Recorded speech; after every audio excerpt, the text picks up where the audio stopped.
Good day, ladies and gentlemen. The man of God called me, Pastor Peter Chiba. He said, Bolo, you see what is going on? I need you to do to go back and listen to the videos, right? And show the people, because he was there meditating and he said, the Lord said to him, remember this specific thing about what Andrew Willis and the government has signed off on.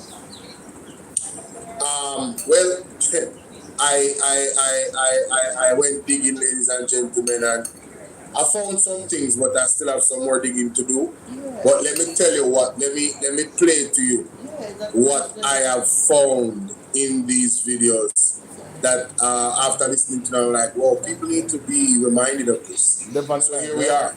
Here we are. Please like the video. Don't forget. Share the video. Don't forget. Let's go.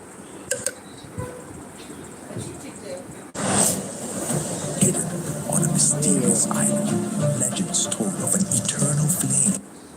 And all, this is your apostle, Elijah Peter Chambers, once more with a pounding word, a harsh one, and also an intriguing one.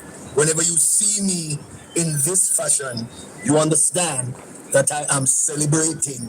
Didn't I told you that the Lord reveals to me that there is oil and gold in Jamaica? The Bible said that which seems impossible for men is possible for the Lord.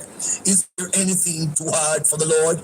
And some of you reacted politically, you reacted religiously, you reacted from an evil, from a witchcraft, an obia perspective because of the truth. Hallelujah. And now you're hearing it's circulating all over Jamaica that Jamaica may have found oil and it has been hidden.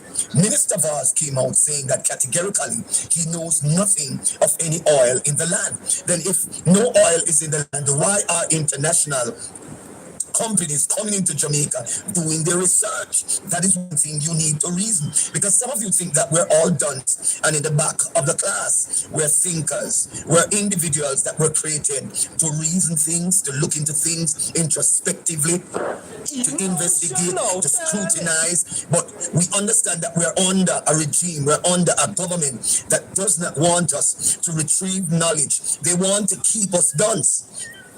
Hallelujah. And the Lord gave me a vision. And this is what we want to deal with today. Two vision. I think it was one Thursday night and one Monday night that I was in a particular constituency. And they were preparing for campaigning for the election to come. And I'm talking about this present government. And nobody showed up. Nobody showed up. The people are upset. What Andrew Willis doesn't understand that the people have been watching you for 9 years. They have been scrutinizing you very carefully.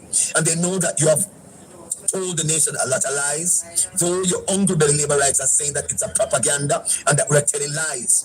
Listen, the manifestation, one of them type, do you have proof? The proof is there. The God order that you have placed on the politicians and the nation. What are you hiding? Why are you hiding? What are you hiding? The Lord gave me a vision this week as a prime minister campaign for the third term that is not possible. In some constituency, the people are not showing up.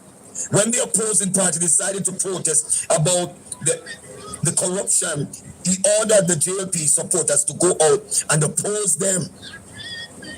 The Prime Minister of Jamaica wants the people to fight against each other. However, his supporters did not went out to oppose because they recognize the leader of Jamaica, desire for the people of Jamaica to start a war. Listen, whether you are a JLP or PNP, we're all one. I know Andrew Willis don't want us to see us as one because he has an agenda.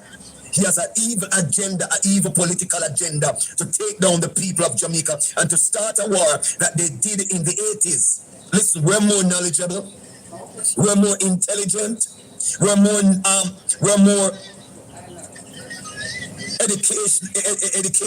educational.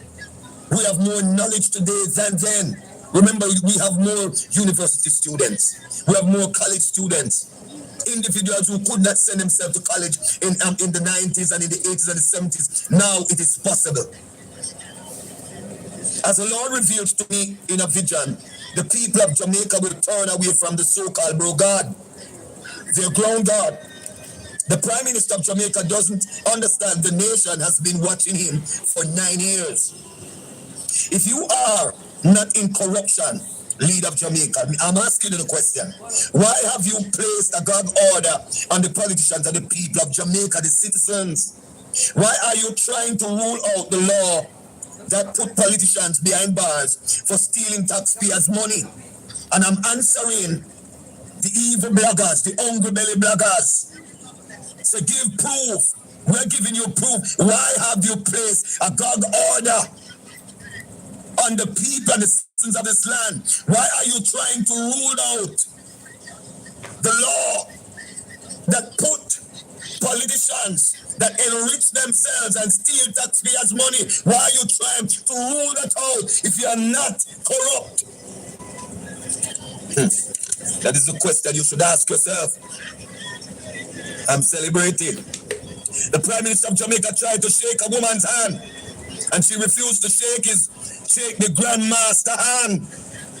Some of you need to know that the Prime Minister is a Grandmaster. He's among the lodge. He's a part of the lodge. Already have a T-tag for your vehicle? Just top it up and go through. Pay attention, Jamaica. Pay attention. This portion here is very significant. Let's continue. This is a thus saith the Lord, not my word, not Bolo. And many of you are going to come and say that's a lie. Then let me ask you a question. Why the Prime Minister and the Lodge team together with the evil pastors to take me down in 2021, March 24? The Lodge, the Grandmasters, they were the root cause of me of me being put behind bars. They saw me as a threat because they recognize that the Lord is revealing the secrets of heart. Mr. Crawford, why did you shake that man's hand? He is using witchcraft from India to control all of you. You think God now reveal the secrets of heart? Why? Andronis has been to India a lot, hasn't he? So you hear that? According to the man of God, he's been using witchcraft. Remember when his wife was down there? Yeah.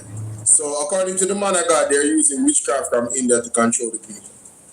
Yeah. Do not shake these politicians out. Don't take their money. Don't take their gifts. None of that. You heard? Don't take anything directly from them. Alright? Let's continue. The leader of Jamaica went to India to find a witch to bring to Jamaica because he wants to return the 3rd term. But you know what? Your Obia not going to work this time. Your clerks work for you the last time. The Bakra Master worked for you the last time. All of the people who have bun cangly work for the last time. But this time, we're standing in the head of Simon, witchcraft, Obia, voodoo, the Grandmaster, the Lodges, the Dealerants, the Illuminati, the occultic order. Why, Pastor? Why? It worked. It worked. Them get you again, Pastor, September 3rd. Them witchcraft strong. People them not here. Them blind. But God on time. Hallelujah. The Lord reveals to me when the Prime Minister went to India, it's for evil powers to put him back in Garden House. The shaking of hand is an evil delegation to win the election. The Lord showed me the leader of Jamaica is under evil order. The woman is wise. Minister Crawford, my brethren, please find a pastor who have an heavenly gift to remove that curse, because you shouldn't shake the man hand. You should have followed that woman. That woman is wise. And the Hungry Belly Laborites were upset because the woman didn't shake the Grandmaster hand. And you're talking about that he should implement laws that anybody disrespect the Prime Minister. Listen, you are the ones disrespecting the servant of God. And you disrespect Peter Chamber, so don't you think whatsoever you sow, you shall also likewise. Don't you recognize that he is the only leader in decades who have been greatly disrespected on a constant and perpetual basis? The woman is wise. Mr. Crawford, please find a pastor who have an heavenly gift to remove that curse. I shouldn't shake the man hand. By shaking his hand. The witch spiritual man from India was brought into Jamaica to give the leader of Jamaica a third term. The Lord reveals to me that the leader of Jamaica seeks a witch or an older man to give him power for the third term. Jamaicans, please do not shake this hand. If the hungry belly Laborites decide to shake his hand, they can go and come under his obia and his witchcraft curse. I must commend the wise JLP supporters who see the corruption and desire not to support is evil. And as I often say, they are JLP, genuine and authentic JLP supporters who have seen it. They are not blind, they are not deaf, and they are not dumb, but the hungry belly Laborites, the one that receiving the money on a weekly basis, on a monthly basis, they are the ones who are pushing the evil order. The hungry Laborites who are the evil ones who does not care about Jamaica because they are given money on a weekly basis are the ones who are supporting and pushing the evil. And your Holiness, you think the people of Jamaica is blind? For 9 years, you became our slave master with laws and legislations. Do you think the people forget what you have done to the nation and our citizens of Jamaica? It is evident that the people of Jamaica doesn't desire for you to return in the Parliament House. I'm under a deep celebration for the prophecies that have come to pass. And I want to pick up my friend Bolo, who have been pushing my videos, that all the people trying to shut me down, the Lord has opened other entities. There are a lot of people who are pushing my videos. So even if you don't see me on TikTok, on YouTube, don't worry. The videos will find you. Whatever it takes for the power of God to move my videos to the global world, it will be done. And now we see where the election is close. And everyone is looking introspectively into their vote, into their decisions. And all the leader coming up with his butter speech, like he think that the people forgot all the abuse that he has done. And I believe that the people who work in the market, they should vote against you. The taxi men should vote against you, but we can't trust the taxi man them. I'm going to tell you why. Most of the taxi men are hungry belly. They will come out and protest against the evil, but when election comes, them take the money and a full tank of gas to vote against their constitutional rights. Oh my God, that is fun. Shout out to Freedom with the super chat. I said you should not take anything from the government entities, the laborites. Don't shake them hand. No matter about the big man them. All right, don't shake them hand. Don't take no shirt from them. Yo, them deep in a witchcraft. High science. You know what man of God say? Not my word. The man said the lady was wise to not shake Andrew on his hand. Here, you remember good. Let's continue. Bashco is going big for daddy. Shop at Bashco, and for every $7,000 spent, you get a chance. The teachers should stand against you. The doctors, the nurse, the young people should stand against you. Look at the amount of young people that are killed. When I told you in 2021 that the Prime Minister has created a death squad, wanna cuss me? Wanna tell me about my wife? About my... Wanna hear that? Let me play that again. Let's see what going with the police them. Listen to the man of God. People should stand against you. Look at the amount of young people that are killed. When I told you in 2021 that the Prime Minister has created a death squad. Wanna curse me? Wanna tell me about my wife, about my mother, my children, and you say all manner of things, and now everyone is seeing the manifestation of the death squad. The first Prime Minister who created a death squad to kill off the people of Jamaica. Young men. And then you have the hungry belly bloggers talking about Mark Golding. Mark Golding has never been a Prime Minister. He has never. And all of you saying that I'm a politician. So you're a politician too. You supporting the evil party under sides and in secrecy and confidentially, but because I came out speaking against the evil of your party, the evil of your government, I am a politician. But you're an evil one. I am a politician, but you are an evil politician. You support evil. Do you think the people forgot what you have done to the nation and our citizens of Jamaica? It is evident that the people of Jamaica doesn't desire for you to return into the Parliament House. Remember, you force. Jamaica, good evening, how you doing? My side and Bolo for your clicks. Can we get the likes up, please, and thanks? I could get the likes up. Yeah, man. The likes disparity is bothering me right now. I don't understand what is happening. 25 people have come across the live and only one person has hit the like button. Yeah, man. Get the likes up, guys. Let's go. This is a compact show today that show you hot, you know. Share the live with, as a matter of fact, TikTok, me soon go up on camera. YouTube, me soon go up on camera. Right? I go change the TikTok live. I go start it over and go up on camera.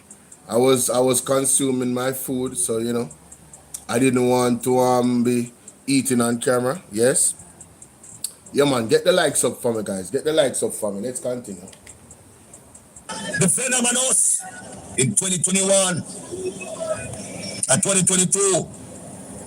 When you force the needs on us unconstitutionally on the nation, do you think the citizens will give you a chance? Only stealing the election is your only option. I want y'all to pay attention. Only stealing the election is your only option. Yo, man, listen. Woo-wee. Let's continue. I want y'all to pay attention to everything you're hearing, you know. We're going down some chronicles of Pastor Peter Chambers' word that he got. You understand? Prophetic word, all right? Hey, solid reminders, ladies and gentlemen. Let's go. That's what you have done for 2 terms. Your term will give you a chance. Only stealing the election is your only option. That's what you have done for 2 terms. According to the man of God, thus saith the Lord, and Jonas has stole the election for 2 terms. Susan, big up. And this 3rd term before the election, he said his only option is to steal the election again. Hey, here's what it is, man. Your term ain't loading. Your 3rd term ain't loading. Your future is that. 2 visions I got in 1 week. You're doing campaign in specific territories and nobody's showing up. It's the hungry belly one them. They were asking one on TikTok, where are the people, where are the crowd? Him saying no what go on. I want to have a big friend from Brownstown, you know. When I'm a big friend, listen, the people are going to turn against them. The vision I got, one is for Brownstone and one is for another community. Funny, honey. The people are going to turn, just as the Lord showed me in the vision. Funny. That the nation is going to turn against this present government. It doesn't matter what he does. So those who are upset because the woman didn't shake the grandmaster hand, what you want the woman do? You want the woman hand paralyzed? You want the woman come under his asthmasis? This is not anybody hand me shaking up. I'm very sensitive in the spirit. Many politicians stretch out their hands to me and I don't shake their hand. So if you want to say it's disrespect, it's up to you. I'm not going to shake that man's hand because that hand is evil. So the woman was wise. Mr. Crawford, you need to open your eyes. Yes, you're in the political realm, but you must be wise as a serpent and harmless as a dealing with dangerous people who are connected to the dark world. They have initiated themselves with evil, and they can wipe you out, they can eliminate you at any hour. But because we're spiritually knowledgeable, we're not naive spiritually. That is why we don't hug, we don't shake certain hands, we don't make certain people kiss, we put them out, they condemn out upon us. Mama son, big up. You must be set apart. And if you want to get angry, answer and type a humidity talk because you're a part of the evil. Every one of you who will come on my video and type false prophet, but you're in falsehood. You're in falsehood. You worship your bro God. And you say me false, and you false. Hold them past. I am worshiping Jesus Christ, the Son of the living God, the I am that I am, the Prince of Peace, the Rose of Sharon, the conquering Lion of the tribe of Judah. But you have made it an idol, a graven image, and you're worshiping him, and you are calling me false. You are the false one. That's right. You all are under falsehood. You're evil, and God is going to take every very one of you down. So all of what you've been seeing, the increase of people turning over to the opposing party, you're going to shock. When I saw in that vision, it shocked me. So doggy to the supper, but now ball out, third time loading. Listen, third time loading is in prison behind bars. Remember, you placed me behind bars. Your time will come. One by one, Pastor. Whatsoever you sow, you shall also likewise reap. And your evil supporters who keep typing that I'm unforgiving. I'm not unforgiving. You said that the man is pure. Yes. And it's propaganda. So why did he did the video asking the nation to forgive him of his evil? Think you about forget that. that? Think about that. Why is it on social media? The video is there. Asking the nation to forgive him of the sins. Ask him what sin he committed. He can't tell you. Yeah, because tell you. if him tell you, many of you run through the wall. My you God. run from his territory. Wow. Jamaica. Has anybody asked the Prime Minister that? Yes. What sin did he ask for persons to forgive him for? And shout out to Freedom, my honorable member of the platform. Shout out to all my members, man. Salute. Hello. Hope y'all having a wonderful day. Be safe. You know what I mean? Hello. Shout out to my moderators. Shout out to all the ladies, of course. Hello. You know, special shout out to Special shout out to Sassy 81. I can't hear you. You can't Is it Sassy 81? the call right now. I'm on the live. Yeah, but special shout out to her. She's one of my day ones. Big salute. Shout out to Jain, everybody. But man, this part right here. Woo, Give him of the sins. Ask him what sin he committed. Him can't. what sin did Andrew was coming? Did he ever say? I mean, it was surprised. Or he was really, him and his wife was there. I don't know if you have seen the video, but I have. I'm not going to play it right now in the interest of time, but I could if I wanted to. I tell you, because if him tell you, many of you run through the wall, you run from his territory.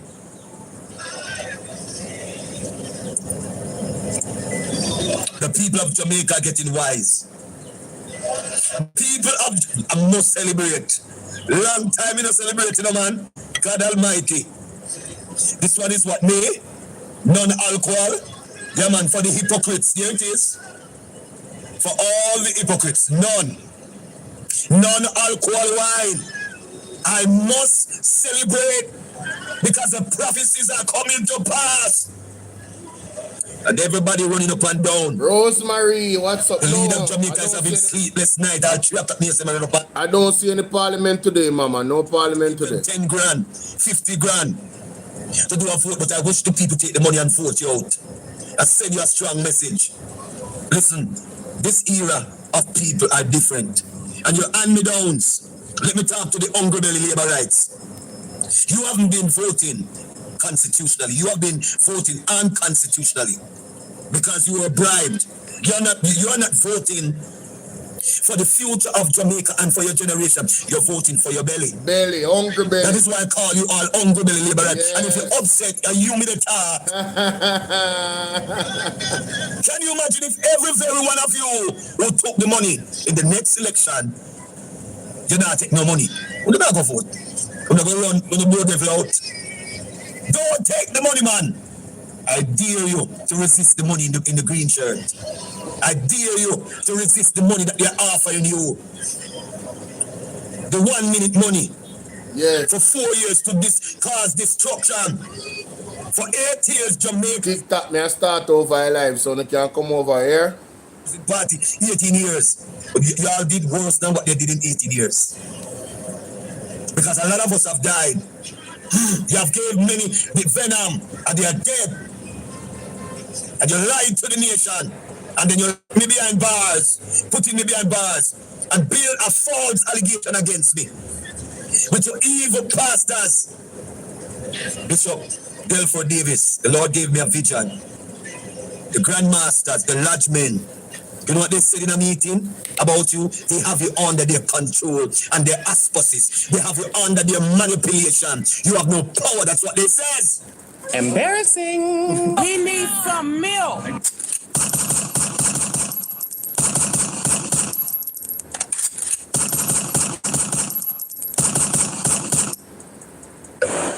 Whew. Oh, the mercy. Hey, let me know what y'all think, man. That's part 1 of a part maybe 4 series. Yeah, people, this playlist of this series, I want you guys to go and check it out here.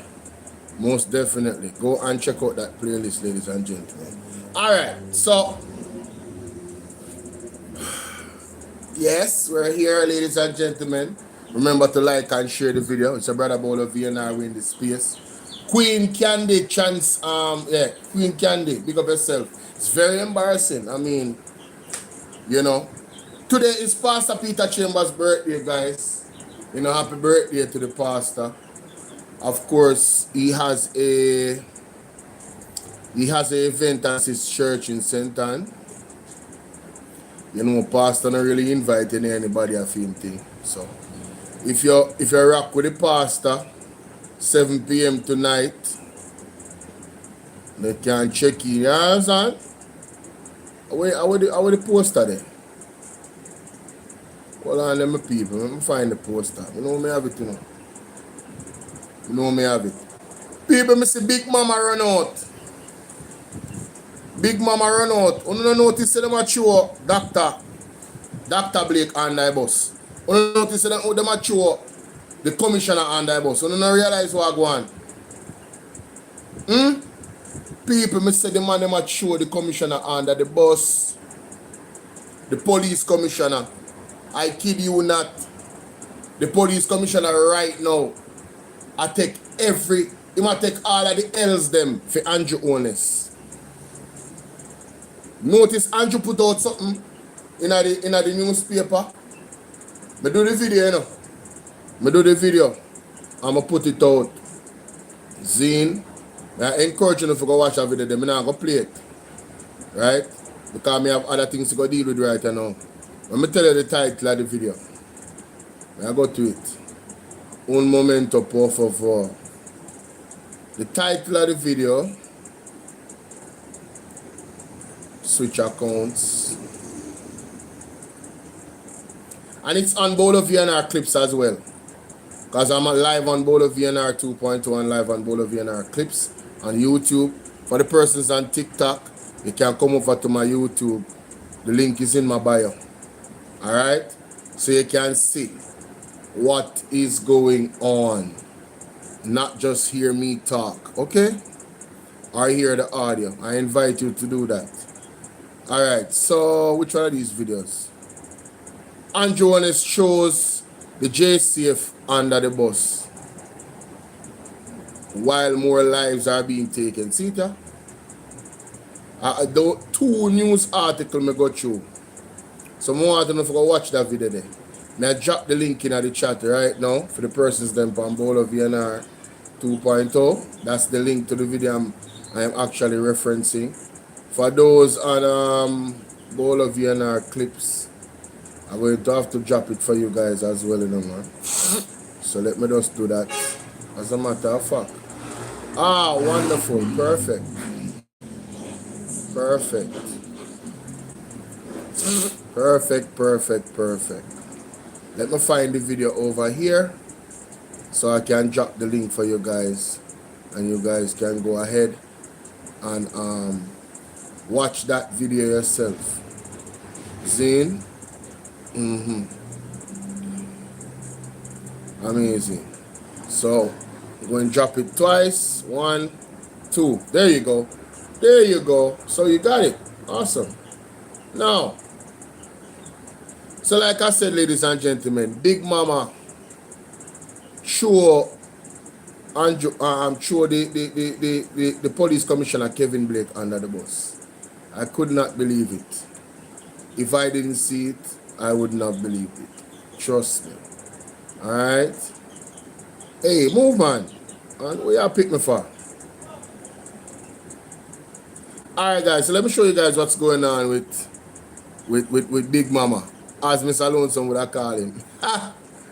Big Mama run out, people. No. Big Mama run all the way out. And the police commissioner and throw him under the bus. Me I talk about fully under the bus. Only listen to this. Speaking to your men and women, Dr. Blake. Good, no problem. But what about the people of Jamaica, to whom you have sworn to protect? I haven't heard, if I'm wrong, tell me, Dr. Blake holding a media briefing or what to say, listen, come here and ask me any question about this matter. Your responsibility is to the people of Jamaica first and foremost, and this has sparked immense public concern and outrage. Joe, big up. Yes, I see where Senior Superintendent Aaron Samuels, who is in charge of St. James, made himself available to the people of Granville in St. James. Yes, but the killing of Miss Bulgin and the circumstances under which she met her demise, yes, is of concern not only to her family and her community, but to every other Jamaican. And we want to be given an opportunity for the commissioner to make himself available to answer those issues of public concern in relation to this matter. Speaking to your men and women. What the hell? Oh my God, no way. Hey y'all, please remember to hit the like button. I know y'all come in sometimes and y'all forget, but the main thing, man, y'all gotta hit the like button, man, and share the live stream. Come on now, stop playing. Support. The like button is free, you heard? So Cliff Hughes, oh, all of a sudden, you and Andrew Owens are come out with stark criticism for Dr. Kevin Blake all of a sudden. Could this be an effort, Rabbit Love, could this be an effort to divert the attention from the government and throw the police commissioner under the bus? I'm just asking. I find it mighty strange.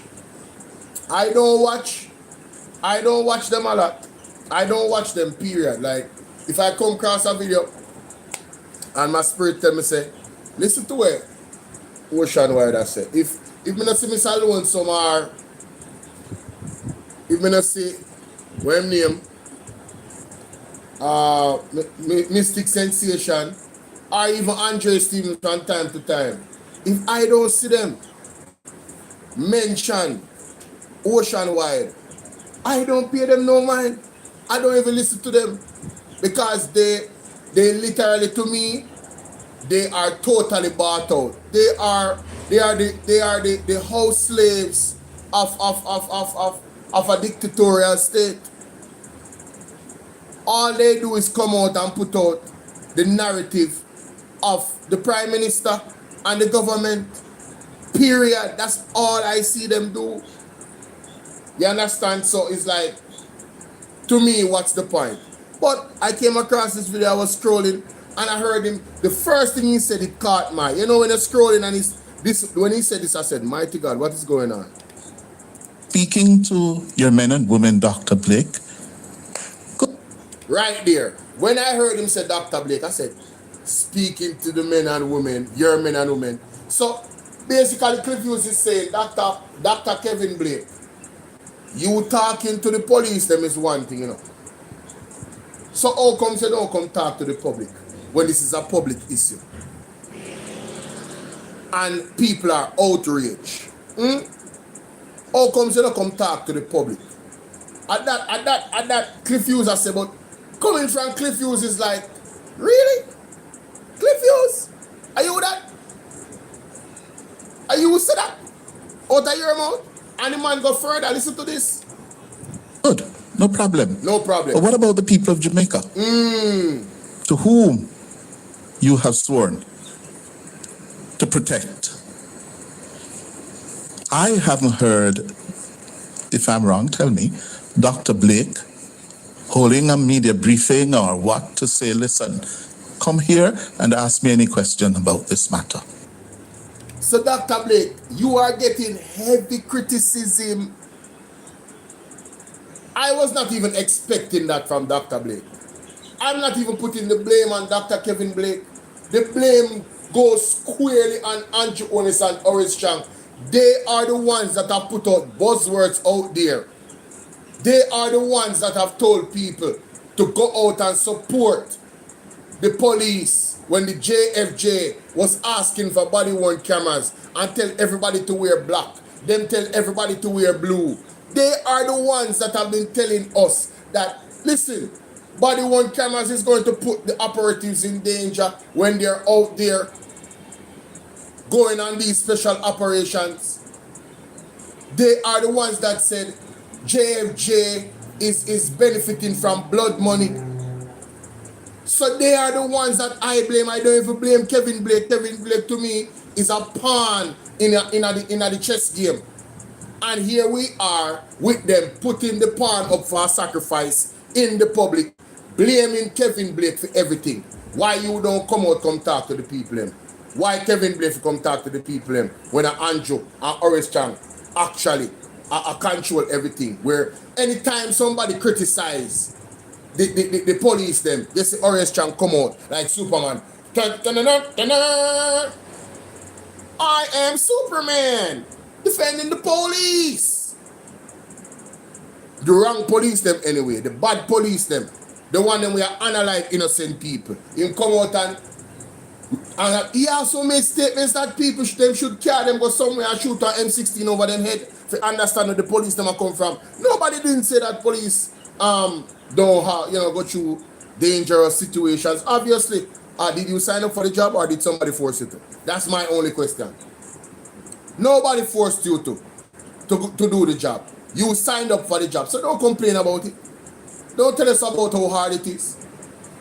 A man who had the mason work and then his son. A man who had the roof work.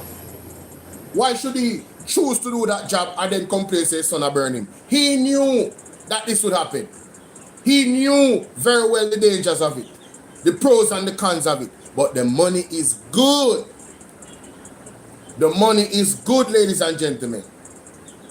Right? So don't come to us and come tell us that, oh, people go shoot M16 over people if you understand the police. Man, that is none. And we big up the police them, and we know so we need them and we thank them for them service, the ones that are doing their jobs the right way and not abusing citizens. But we're not going to sit here and defend bad police. Not going to do it because bad police is worse than any criminal.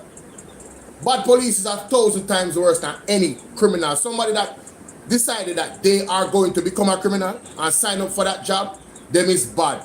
But when a police go and deceive us and tell us that he's here to serve and protect us and then go and make a 180 and go in the next direction. Imagine we see you and think say, yo, yeah man, you come protect me, and then you put a bullet in our head. You are dangerous. You're more dangerous than the criminal them. Straight up. So we're not going to advocate for no bad police. I mean, no good police. We're not going to do that. But listen, Cliff Hughes. Mighty God. Your responsibility is to the people of Jamaica first and foremost. And this has sparked immense public concern and outrage. Yes? I see where Senior Superintendent Aaron Samuels, who is in charge of St. James, made himself available to the people of Granville in St. James.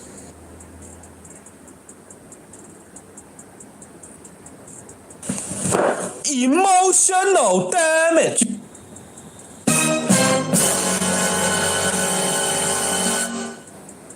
Embarrassing. He needs some milk. I'm dead. Jamaica, these are the ultimate disrespect to Dr. Blake. The man compare man to an next man and say, but this man do more than you. Let me tell you, say the man never attack Kevin Blake when you think a joke. The man say, yo, this man do more than you. That's how me I read from it. So basically, you should have go there, Kevin Blake, go talk to the people in Granville. To the amount of public attention with this thing get. With Lataya Bolgin, Lataya Buju Bolgin, and rightfully so, because we see things on tape. The man say, brother, you should have gone down and go talk to the people. How comes that the man they do it, but you not do it? Mighty God, that's an embarrassment. Kevin Blake, I can't believe somebody they are defending. I cannot believe, say, this man of Cliff Hughes have me here defending Kevin Blake. What a day, what a day. Let's continue. Yes? But the killing of Miss Bulgin and the circumstances under which she met her demise, yes, is of concern not only to her family and her community, but to every other Jamaican. Mighty God. And we want to be given an opportunity for the commissioner to make himself available to answer those issues of public concern in relation to this matter.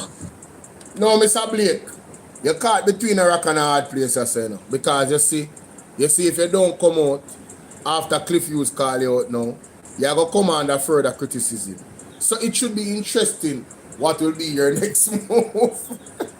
Yo, we can't believe Ocean Wide come off of Kevin Blake and the Prime Minister I come off of the entire force, which is led by Kevin Blake. Right? The statements that the Prime Minister has made in the public recently, both these are attacks on the force. All of a sudden, wanna see? Police, I hope you guys are paying attention, you know. Don't bother feel like say we can't do wrong and the international community have them yai ball pan Jamaica and I wonder what go on. Human rights people say, wait, they not them thing you go on at Jamaica. I saw the police them deal with the people. And now the Prime Minister stays so babs. You want to see how Horace Chang quiet? Not a word in English come out of Horace Chang mouth now. Quiet, I don't hear nothing from Horace Chang. What am I going to say? It's bigger than him. It's bigger than him.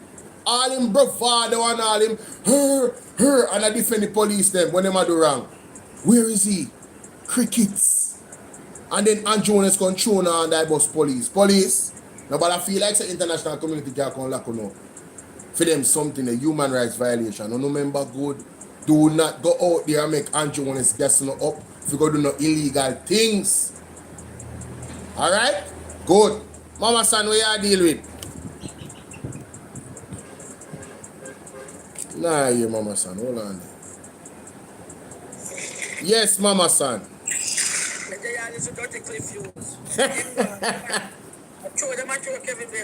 Did you hear me? I tell you, man.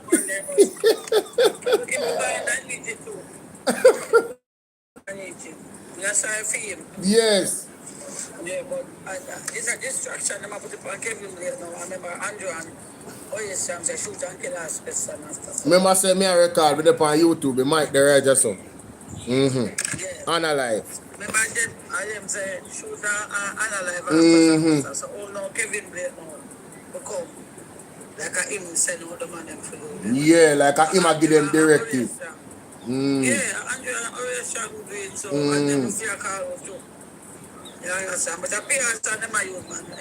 But I know, I never see, when they look at 4-year-old baby, they get, I know, like, I know hear Cliff food comes, and when the 82-year-old man get shoes up, never hear him come say nothing. So, oh no, him a come out now for Bojo. Eh? Why may I tell you? People analyze and the answer the government and the police and what's video. Was a video I will for them we can say yes, which is this. Yes, yes. But no, him a come out now. But we go and let them know because we know I come that style, you know. Yeah, man. Straight. All me I tell the people them to me here really put out a message with Petition to Marvin protest something and petition. I must say when people can't read them not understand, which are the best thing Marvin do. And the people them for sign a petition, Bolo, them for sign it. Yeah, who you say come out and say something? Really man, no one here really the black guy say you have good something Marvin or do. And the people them support the petition because if we go with black police come arrest you.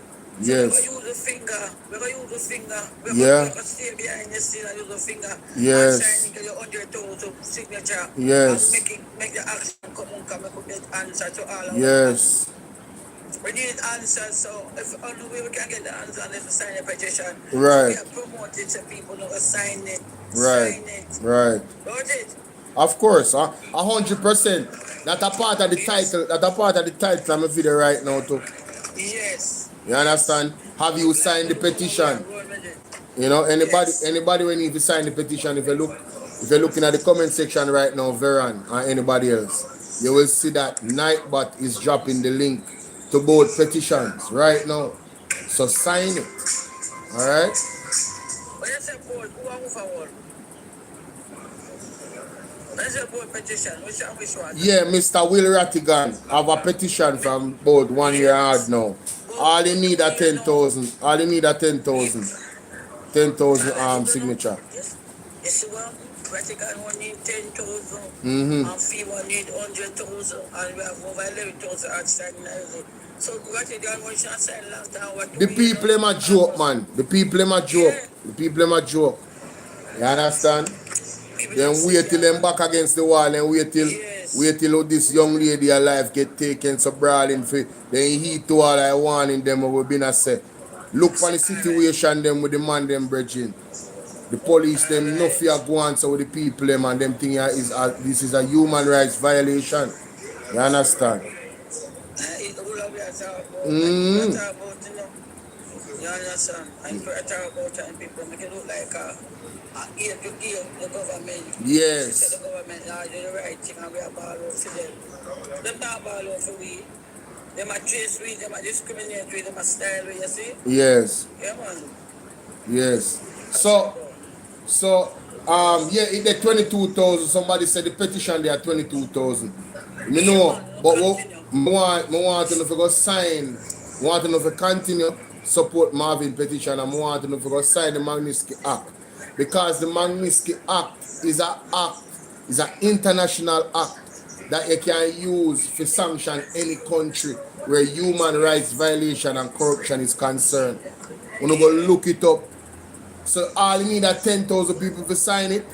Fee can be used. Right?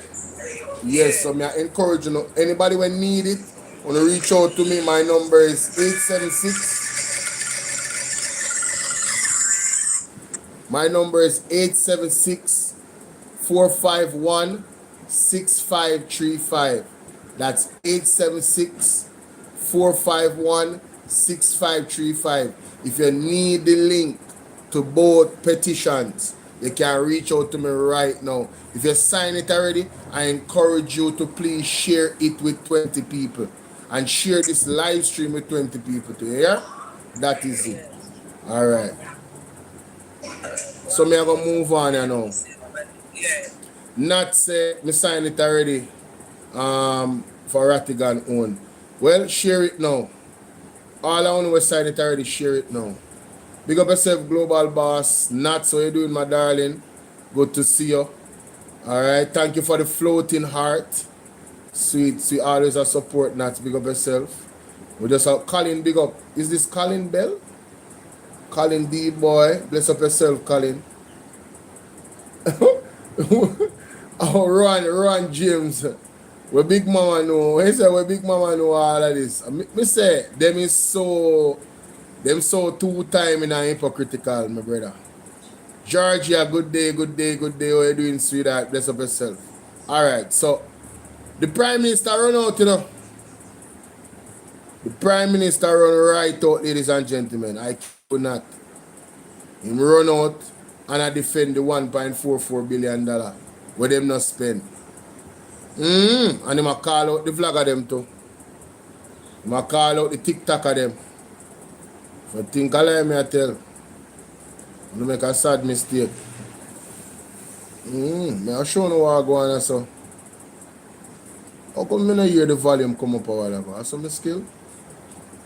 That fast, eh? But this a look out chicken and easy, man. Only if I call my body warm, why am I dip on my foot? I want me see my look for mommy. You want to see my stretch? I think I mean, no problem, we can go on. As long as you not do no rare. Something, alright? Computer freeze up. Computer freeze up, people. Hold on there.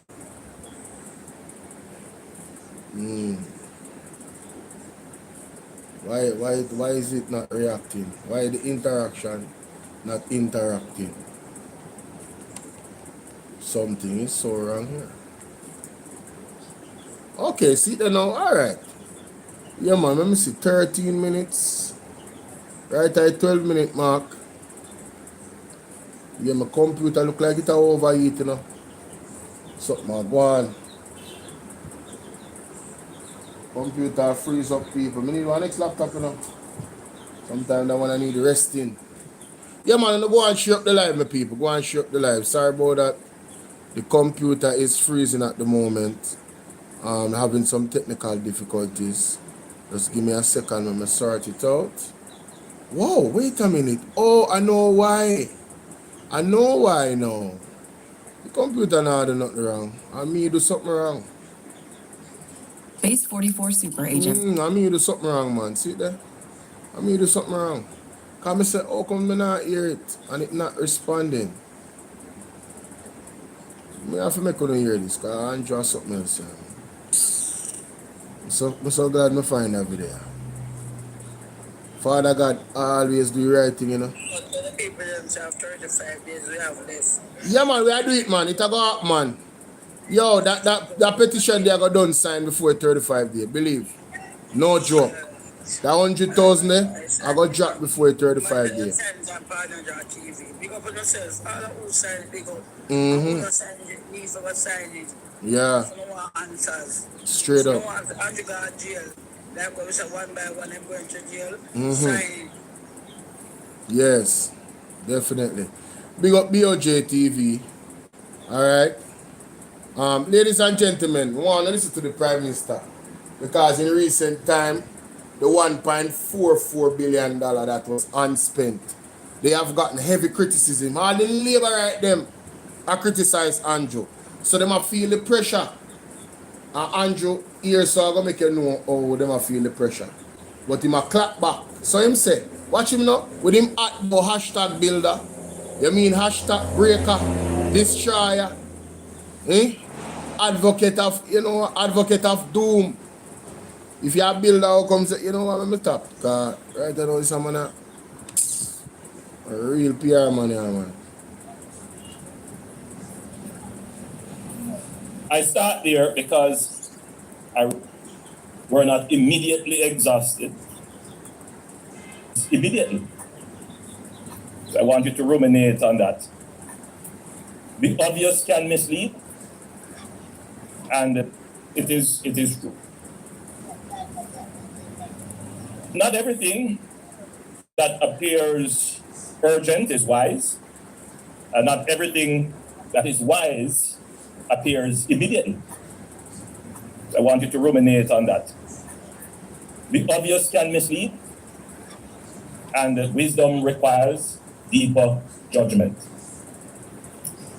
Some may assume that because funds that were donated were not immediately exhausted, that somehow this was irresponsible. I start there because I received a note from a concerned citizen, an elderly lady, from this constituency, who said, Prime Minister, you have to address this issue because I can't explain it to the people in my community why the government got $1.4 billion and never spent it. It's the hottest thing on the ground in terms of criticism of the government. So Jamaica, you know hear from Andrew, the labor right themselves cannot explain why them do that. Them just can't see what is the logic of that. So here Andrew now I go try to explain what him say is the logic of it. Listen to him. It is, on the face of it, a common sense criticism. If you get $1.4 billion and 100,000 Jamaicans have been assessed as in need, spend it.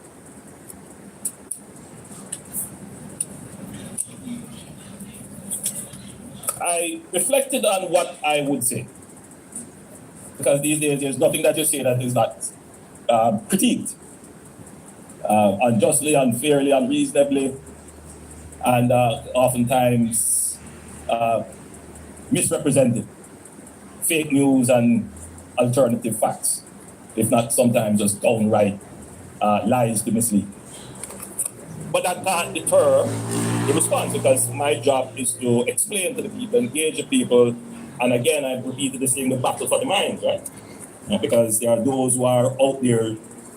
Jamaica, when you hear that, Andrew Wallace is admitting to you that there is a battle for the minds. He's battling for your mind.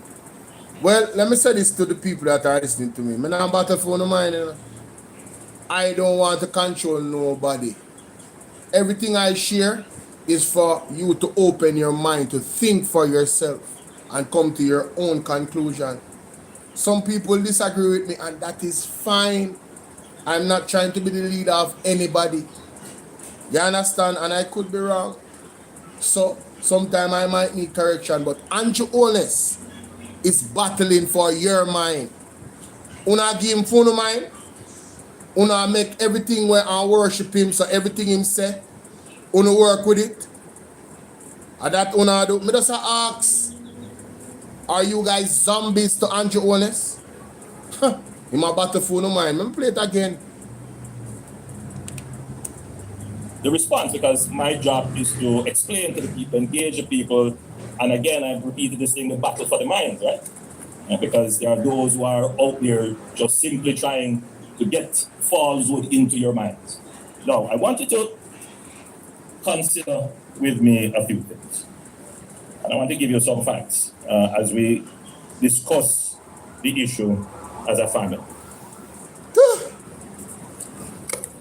The government of Jamaica is projected to spend 67 billion Jamaican dollars on the hurricane relief and recovery.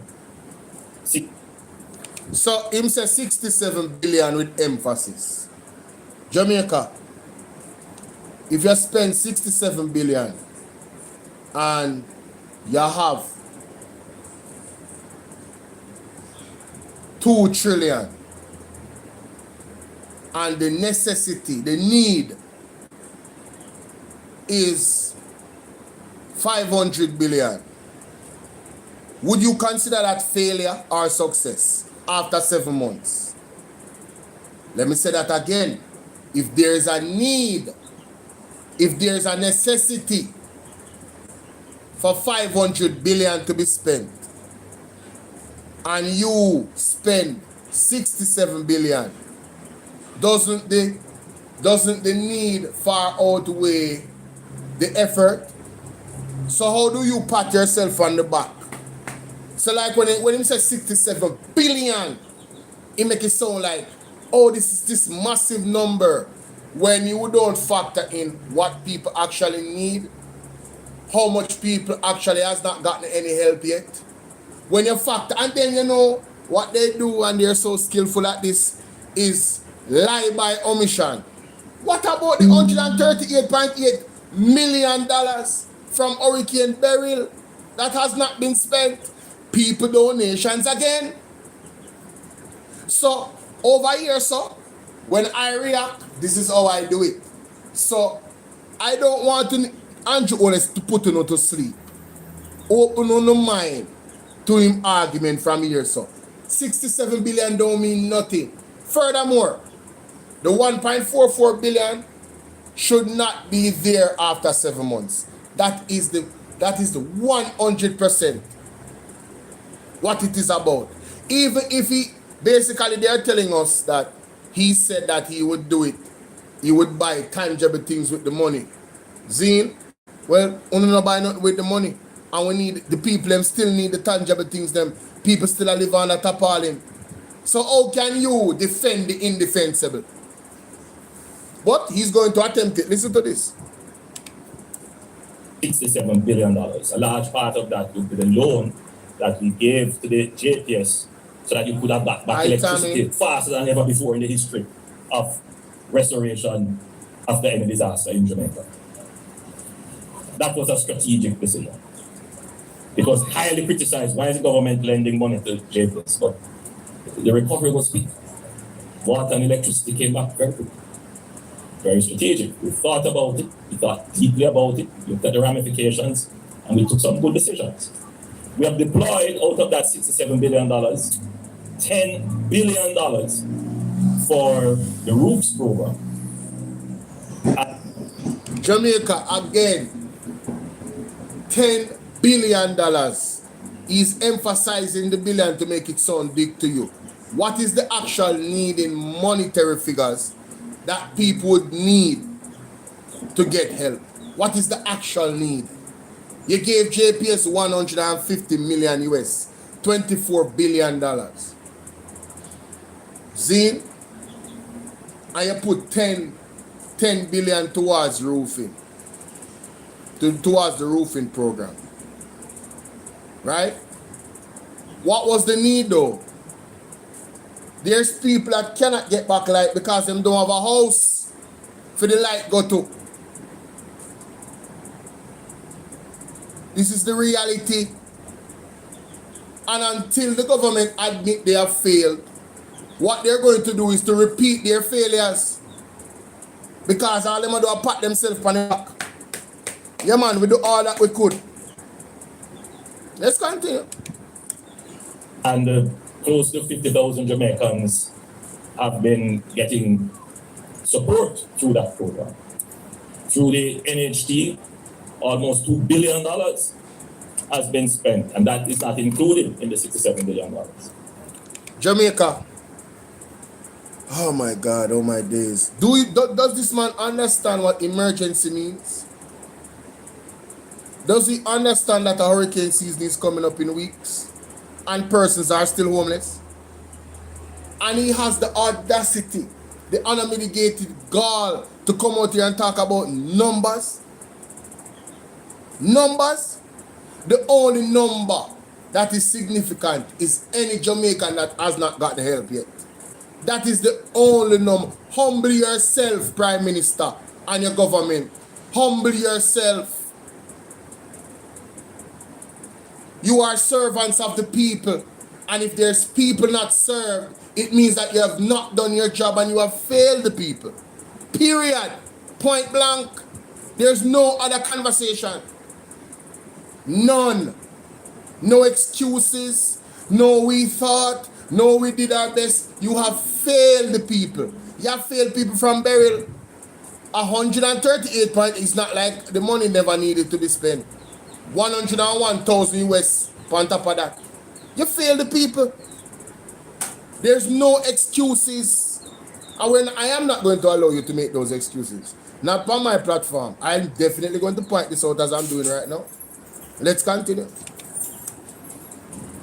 crazy. We are spending on the repair of schools. And as you go across Jamaica, you see several schools being repaired, some hospitals and clinics that is being repaired. The restoration of road connectivities that is being done. And the removal of debris. That Yo, this man just did not talk about the road. Brother, let me tell you something. You better you never mention the road. None at all. You could have get away with the other thing then we talk about. But you see road them, nobody talk about the road them. Spark never spark. Do not talk about the road them. Because that's one of the sorest point them. Access to communities. I see communities, I see want something that they news the other day. Where the community, after how much years, and them have to fix them on a road, or the road bad, and them can't access them community, and them have to fix them on a road. So please, stop it. Get some help. Get some help, man. Mighty God. was a massive expenditure. We have never had to deal with that level of debris before in the history of Jamaica. When you look at Independence Park here and what it was and the market, government doesn't get credit for that because it's our job. That's what we must do. But we have to tackle this view that government isn't doing anything or that nothing has been done. And that. Who is making the argument that nothing has been done? You see, this is what clever people do, or people that think that they're smarter than everybody else. You know? In an argument and in a debate, they switch the conversation. The conversation, for me, has never, I can't speak for myself and others that I've listened to. The conversation for me, in the year so. The conversation for me is not that the government has not done anything. The conversation has been the government has not done enough, especially with the resources that the government has.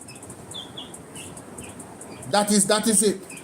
They have not moved with the level of speed needed for such an emergency, especially when it comes on to reaching the people and getting them back on their feet as fast as possible. The greatest resource of an economy is the people, you know, because what? Once they are productive, they pay taxes. And the more taxes they pay, the faster the recovery. So this government work backwards. Hear what they want to do. Oh yes, you know, we're going to put Naira together because we need to rebuild the city and make it look posh and nice. So what is going to happen? They're going to rebuild the city faster than persons are going to actually be helped to put back into a space where they have a home. So imagine you're homeless, but the city is nice. You're going to become New York City, where you have a bag of homeless people, but you know you have these high-rise buildings, and the oligarchs, you know, they are making a lot of money, and you know the capitalist system, they are making a lot of money, but the people, the masses of the people, are in squalor. This is their approach. So it's not that we're saying that the government did not do anything. We're saying that the government has not done enough, and they have been patting themselves on the back and praising themselves like they have done so much. He's going to talk about logistics, you know. And I am calling on Anthony Hilton. Sir, that is your expertise. I am calling on Anthony Hilton, the lawyer. I think he's the lawyer for the People's National Party. I am calling on you, sir. I need you to come out. Somebody tag Mr. Anthony Hilton for me, now, please. Because you never know who is watching. Tag Mr. Anthony Hilton and make him know. Sir Anthony Hilton, Bolo VNR is asking you to address the specific portion of this speech that Andrew Onis talked about, the logistics of dealing with the hurricane, relief, material, everything. Right? Because he made it seem as if, you know, we just really did the best that we can, and it couldn't work any other way. And the time that we took, it's the most efficient time. That's what he did. Right? And I need Mr. Anthony Hilton to address that because he's the expert. I believe it's all BS. But Mr. Anthony Hilton, him addressing this can give it greater context. You understand? And detail as to why it would be nonsense. So I want him to answer that. Let's continue. is patently untrue. We can point to everything that we have done. But if you don't listen with discernment, you may fall into the trap of believing nothing was done. In all of that has happened, there has been no break in the national security of the country. That's it.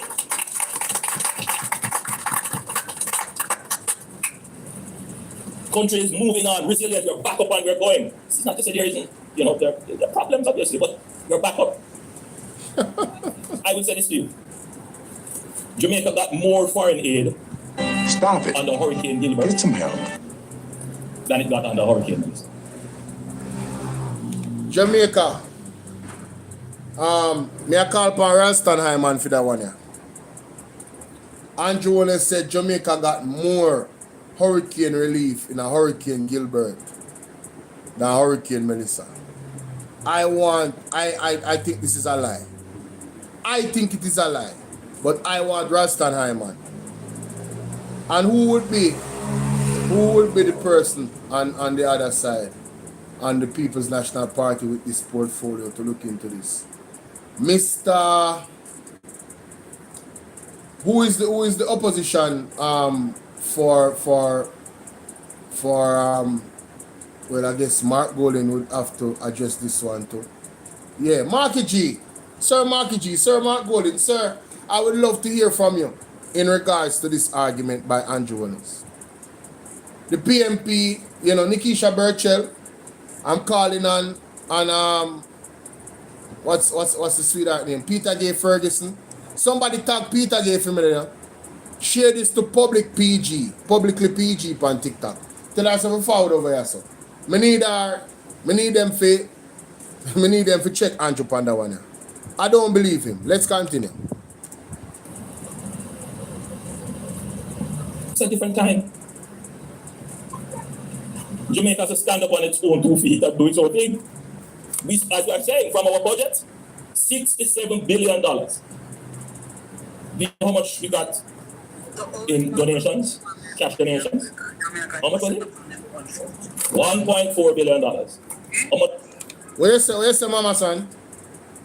I work a big money and I say Jamaica, you send up on them. Man, they are Canada, India, America, in travel, they are. Oh my God! When somebody send up by your own, so you think by your own, you know, look my help from nobody, and they yo, hold on, hey, never. Mama son, no, Mama son. Mama son never drop that sound bite after that. Hold on there.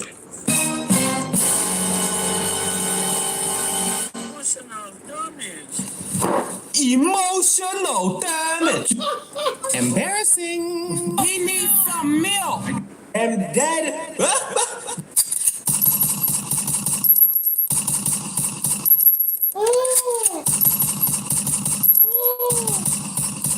Hey, the co-host on the reaction, and Mama son said, oh, what about some people stand up on their own 2 feet and they go all over the place and beg money? Where's the lie though? Where is the lie, ladies and gentlemen? Let's continue. I can't bother. What percentage is that of 67 billion? Almost 70 billion. Long the reaction here, Let's about 2% here. No, it's too long, you know. Want to put things in context. 20 minutes. No, I have 10 more minutes now. Put it in context. Context. Now, you also have to consider that we assess close to 100,000 persons as being in need. Yeah, logistics. And we're giving the maximum grant of $500,000. If we had given the $1.4 billion in grants, how many Jamaicans would get 500,000? About 2,000. Brother, what wrong with that money, man? Brother, you're going to say 2,000 people, a little bit of people. That no help your argument, bro. That no help your argument. If you're going to get 2,000 people who are in need of it, the money, instead of having it sit down, that's the better option. So you are said that you're not helping your own argument. You hear what I'm saying?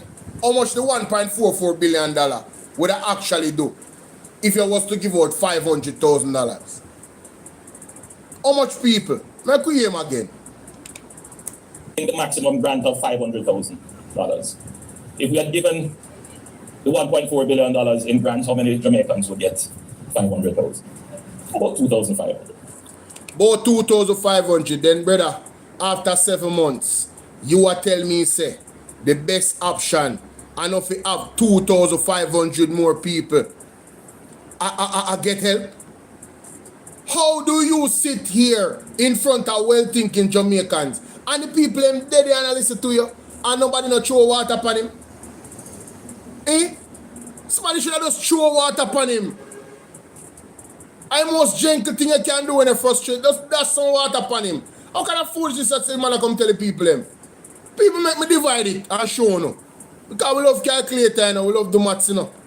$500,000. 2,880 people would have get help. So what you tell me say? What you tell me say?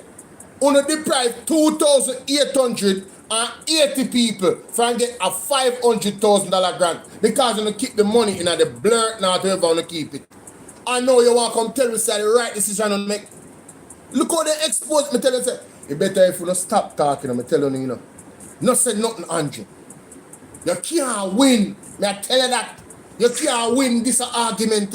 You better lock your mouth. There's no spinning this. No spinning. And then I come talk about, oh, you know, this is why we need Nara on a full of ish like crap to blouse and skirt. Nara what? Eh? Nara would I make the money spend faster? Look, how comes the People's National Party went through a similar system, got money, and spend the money and have accountability for everything in a short order? But Uno can't do the same. And Uno the government and Uno have more resources. Make that make sense. 2,880 people specifically the amount. Him say 2,500, you know. Him undersell it. 380 more people, almost 400 more people. Him undersell it to 2,500. The math's not so good. That's why I'm going to feel calculator because I don't trust him. Zine, 2,880 people, ladies and gentlemen, could have gotten the help for the $1.44 billion. My man, they from Westmoreland when I have nothing at all. We have farmer and then a rain and sun and everything. Now we have to sleep and they under tarpaulin. Him could have get one of the 500,000 and build up one little thing and go and help himself. Among some other old people, Mr. on the media, were brave enough to come out and tell you them plight on TikTok. So what is this man talking about? Hey, me say, yo, your brother really hurt my spirit to blows and script. Man, hurt my spirit, you know, man. And him think he must say something, you know. Again, put some more context to the conversation, and then you will begin to see that the common sense may not be so sensible after all. Brother, you just expose yourself and not have no common sense. You can't believe you just say the $1.44 billion could have used to get 2,500 more people, the $500,000 grant.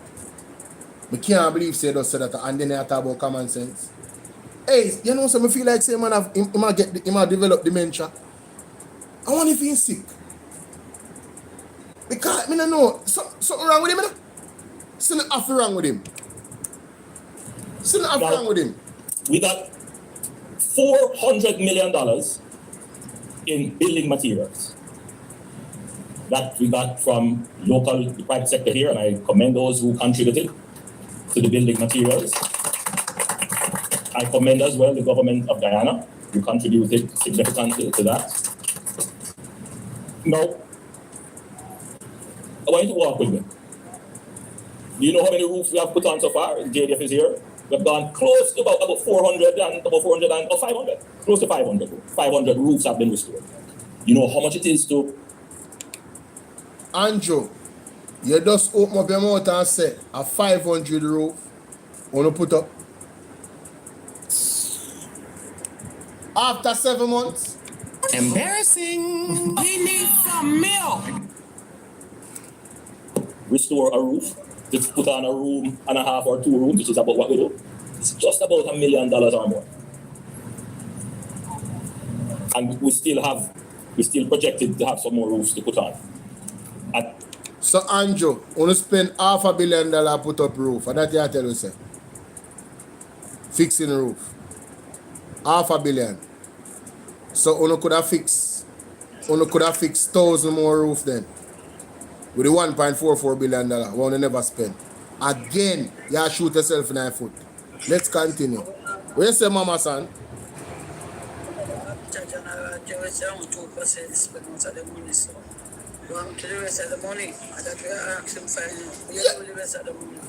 That's it. It's simple. But more I get to the logistics part of my talk. I'm more Mr. Anthony Hilton here this, you know. That does not include the labor. And that is why we asked the JDF and we asked for international support. And at this point, I think I should say that it is the first time that Jamaica has received assistance directly from our African brothers and sisters who have come here, sent their troops here to assist in a tangible way. And we requested it. We asked for it when I went to the G20 and for the relationships that I have cultivated on the continent. We had the Rwandans come and we had Ghana come. And they helped us significantly. And I want to here publicly say thank you to them. And of course, thank you to the Guyanese Defense Force who helped us to restore roofs. And thanks to our own Jamaica Defense Force who did an amazing job in restoring roofs. Now, to come back to the point that I wanted to make. Now, all of those materials, $400 million worth of materials, they had to be trucked from where they were, either imported or in warehouses in Kingston. They had to be trucked here, and what else had to happen to them? The officers here from the JDF, they had to be stored. They had to be managed. They had to be secured. In other words, there's an entire logistics operation. So what you hear is roofs constructed, but you don't see all that goes in. To have all those trucks move the materials here, to have them stored and secured. Now, the Auditor General report said, well, there was an administrative failure in the management of the material, meaning that when the materials are brought into store, they should be signed by both the JDF and ADPEM. And that is a fact. It did say the materials were stolen, but there was an administrative accounting failure. And why did that failure occur? As you are listening to it, all you are... So, Andrew, if there's an accounting failure, isn't there a possibility for the things them to be stolen? Like, I wouldn't think him a talk to. Like, yo, brother, and everybody's slow, bro. And everybody's slow. If there is an accounting default, that means everything will come in, sign off. If you not sign off, it's easy to move. It can be moved. Things can take off at the top. That's a possibility. That's why it's important for the signatures to say this came and this was received by whom. I used to be a supervisor, you know. I know about inventory, you know. Not at that scale, obviously, but the same principle applies. Nothing can come in the storeroom or go out of the storeroom if somebody don't sign for it. It cannot happen. Because the boss are going to say, well, on the thief, me something them. And we as the boss, we as the Jamaican people who are the boss, we are say, yo, we feel like on the thief, we something them. So do the work on if you do it. Sign when you sign. Be there when you be there. Let's continue. Una get paid with money. Let's continue. Hearing is that they teach the material. But why did that occur? Well, for a simple reason. The JDF operates 24 hours, ADPEM operates 9 to 5, but the truckers are carrying in the material when? They're not carrying in the day when there's traffic and congestion. They're trying to get here using the least congested time. So by the time they reach here, ADPEM people are gone home. So the JDF here to sign. Jamaica, Andrew Oles just explained why they are incompetent. The man said the truck them come at night time, JDF work 24 hours, and ADPEM work from 9 to 5. Now hold on. in our emergency, right? I would think that you would make some concessions for accountability. Not true. You don't think that reasonable? One big excuse, don't it? Don't you think that's reasonable? So he is okay with ADPEM saying, listen, I just 9 to 5 alone me working up. So when the truck come, me never did it, so he never sign. What? What? This is where the man come out of mouth to say to the people in Jamaica. Mr. Anthony Hilton, I am calling on you to address this argument from Andrew Onis. Marky G, I am calling on you to Nikisha Burchell, Queen of the South. Right? Peter J. Ferguson, I am calling on you all to address this argument from the... This is untenable. This is untenable. The man cannot get away with this, Jamaica. This level of foolery and argument. 9 to 5, 24 hour. You tell me say you can't left one smaddy from ADPEM. If you work 24 hour, you couldn't pay one smaddy from ADPEM. If you work 24 hour, split up in a 2 shift. You work 12 hour, you work 12 hour from ADPEM. So when the thing them come, somebody is always there to check off and sign, given that this is an emergency. You're telling me that my small brain can come up with that, but you as the Prime Minister, where I get paid the most money out of any Prime Minister in the Caribbean, couldn't come up with a common sense blouse and skirt solution like that? More somebody make this make sense. I want somebody. They make all type of excuses to not have accountability. And then have the gall to tell us that nothing was stolen. How the hell do we know that? For sure. How? These are the things I'm talking about, Jamaica. The man must go away with the foolishness. It's soon done still, because I don't want to hear much more. You know. But you see how it is positioned in your minds. So I want you to think again. In December, or late November, I addressed in a press conference this whole business of how we will treat with donated funds. And I said then that donated funds will be used to purchase building materials. It will be used to purchase things that are tangible, traceable, and for which it's easy to account. Impactful. That was the decision. Now, I want you to bear that in mind. That was in a press release from JIS. You can go and see it. It was said. The press release was on the 1st of December, 2025. Now, I tell you a little bit about myself. I went to the University of the West Indies and... I don't want to hear nothing about that. I don't want to hear nothing about that. People, I've made my point. That argument about where I'm going to use the money for nonsense. Him still not use the money for do it. And the people them still need the supplies them. People them still need everything what them need. So him argument and nonsense. Rubbish him a chat. Tell me what you think in that comment section. Yeah, I'm foolish to say, man. I want to big up Mama P, you know. Yeah, man, we are going to Mama P right now, because that brother, I swear. One Mama P. Ladies and gentlemen, a big lie has been told by the Jamaica Labour Party. Them tell all the lie, you know. Mama San, where you say? Mama San, tell me what you think about him and chat say, yeah, man, before I go to the next thing, yeah, man. Because this is a man a joke at the blows. I say, yo, can't believe you man upset my spirit for true, man. Man, terrible, man.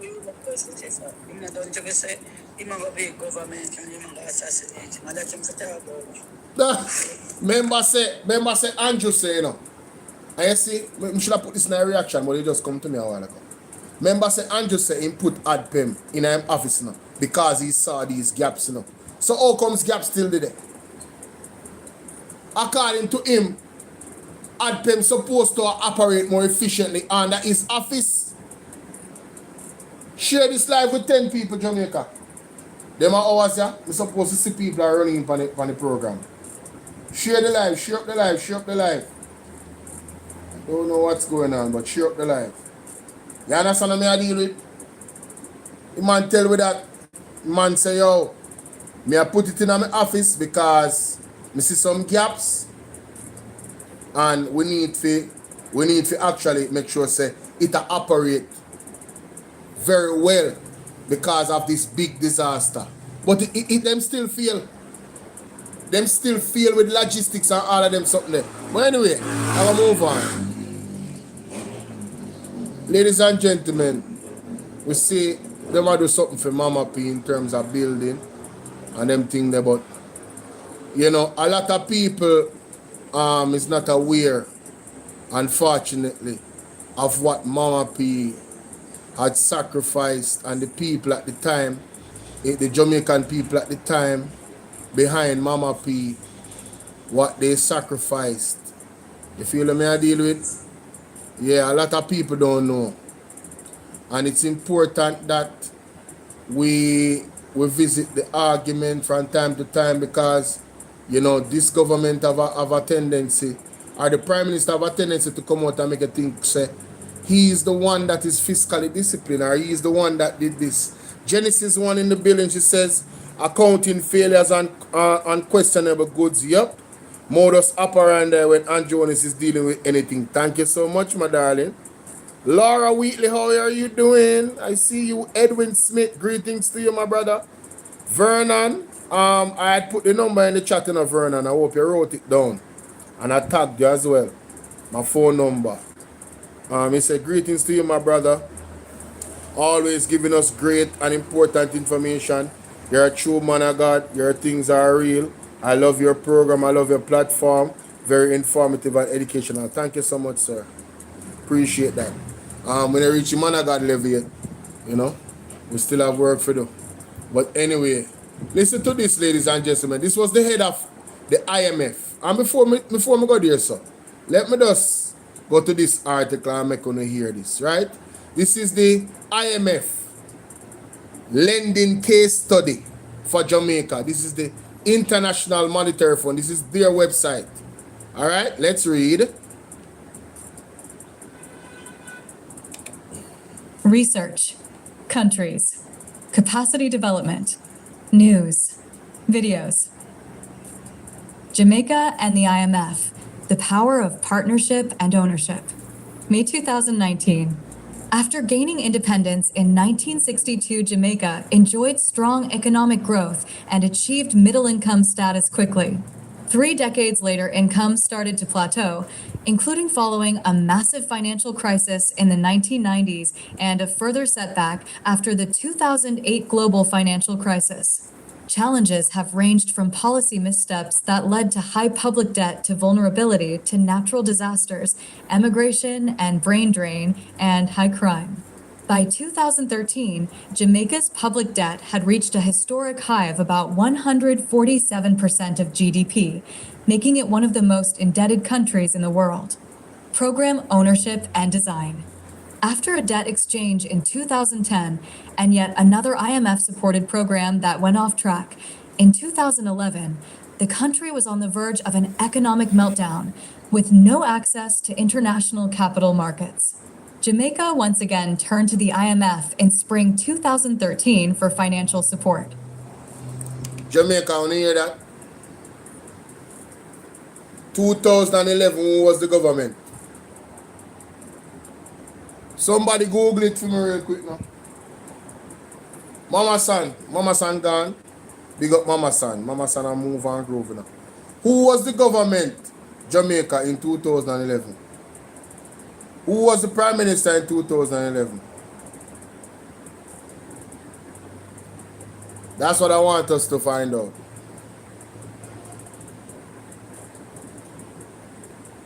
Anybody? Let me see. Let's read.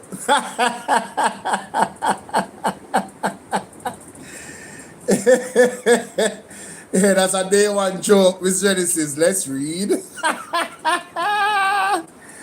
Oh my God. Oh my God. Shout out to Miss Genesis. Always good to see you, ma'am. Love you so much. In 2011, Bruce Golding served as Prime Minister until 2011, October 2023. Andrew Holness served from October 2011 to January 2012. Good.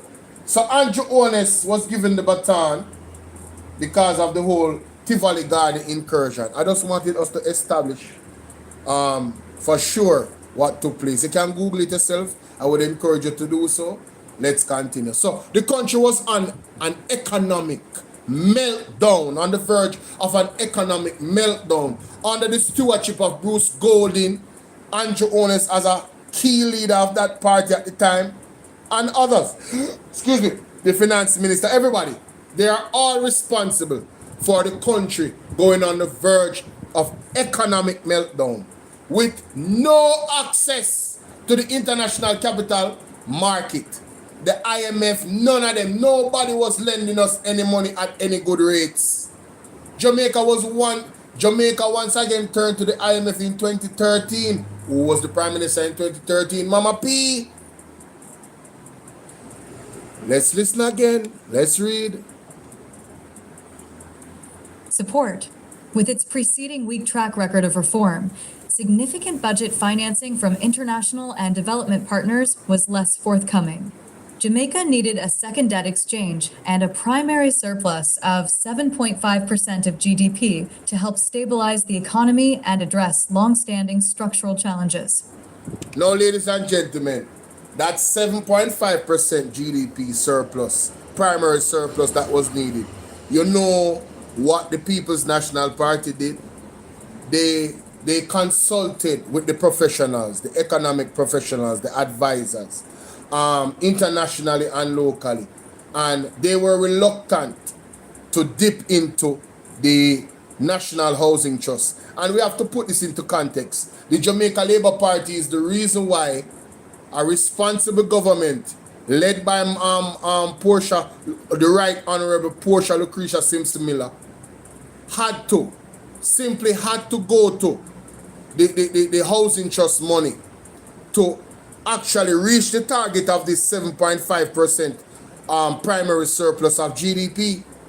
It is because of the government of the day before Mama P that caused her to actually have her back against the wall economically. I just want you guys to understand the full context and the gravity of the situation that we were in at the time in 2013. And this is the reason why this is the IMF website. You can't get a better source than this. And I'm going to read the last part here, so listen to this. Challenges. The public said enough is enough. The Economic Program Oversight Committee was formed so that stakeholders from the private sector, unions, government, academia, and the media could come together to hold the government accountable for its reform commitments and fiscal discipline under the reform program.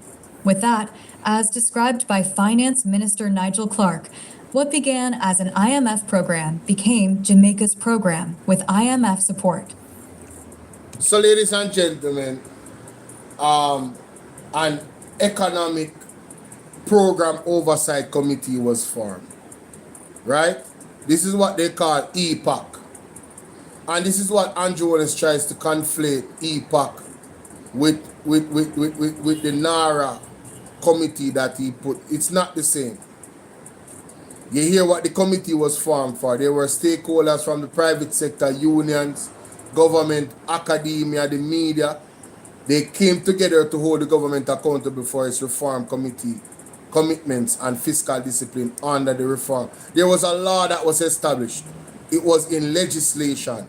So it wasn't the same, okay, as JAMROC. The EPAC, JAMROC, it's not the same.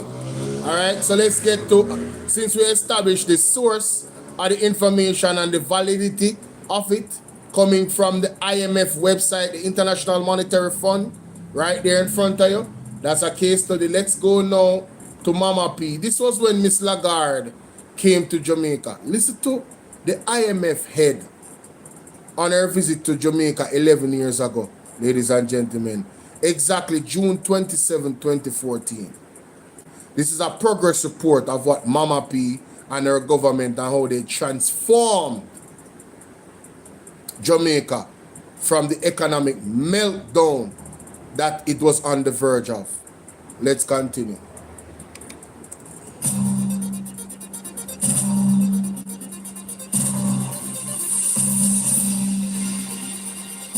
As you heard earlier, Christine Lagarde, the managing director of the International Monetary Fund (IMF), is in Jamaica on official business. Madame Lagarde, who is a native of France, was elected managing director of the multilateral agency on June 28, 2011, succeeding Dominic Strauss-Kahn. Her visit to Jamaica underscores the fund's support for Jamaica's economic reform program and signals her commitment to assisting the wider Caribbean. Just last week, the executive board of the IMF confirmed that Jamaica successfully passed all 4 tests on the year 1 of the extended fund facility. The country is set to receive another $70.9 million US, bringing total disbursements to date to $414.4 million US. Jamaica, I want to see who that? Mr. Anthony Hilton, Dr. Peter Phillips. Dr. Peter Phillips that? I always mix them up, you know. I always mix up Omar Davis with Dr. Peter Phillips. But the finance minister, ladies and gentlemen. Alright, and you're going to see Julian Robinson in this video as well. They were all there. I see Mama P there in the middle. Yes. And the late great with the agriculture, Roger Clark. The late great Roger Clark. Right? Let's continue.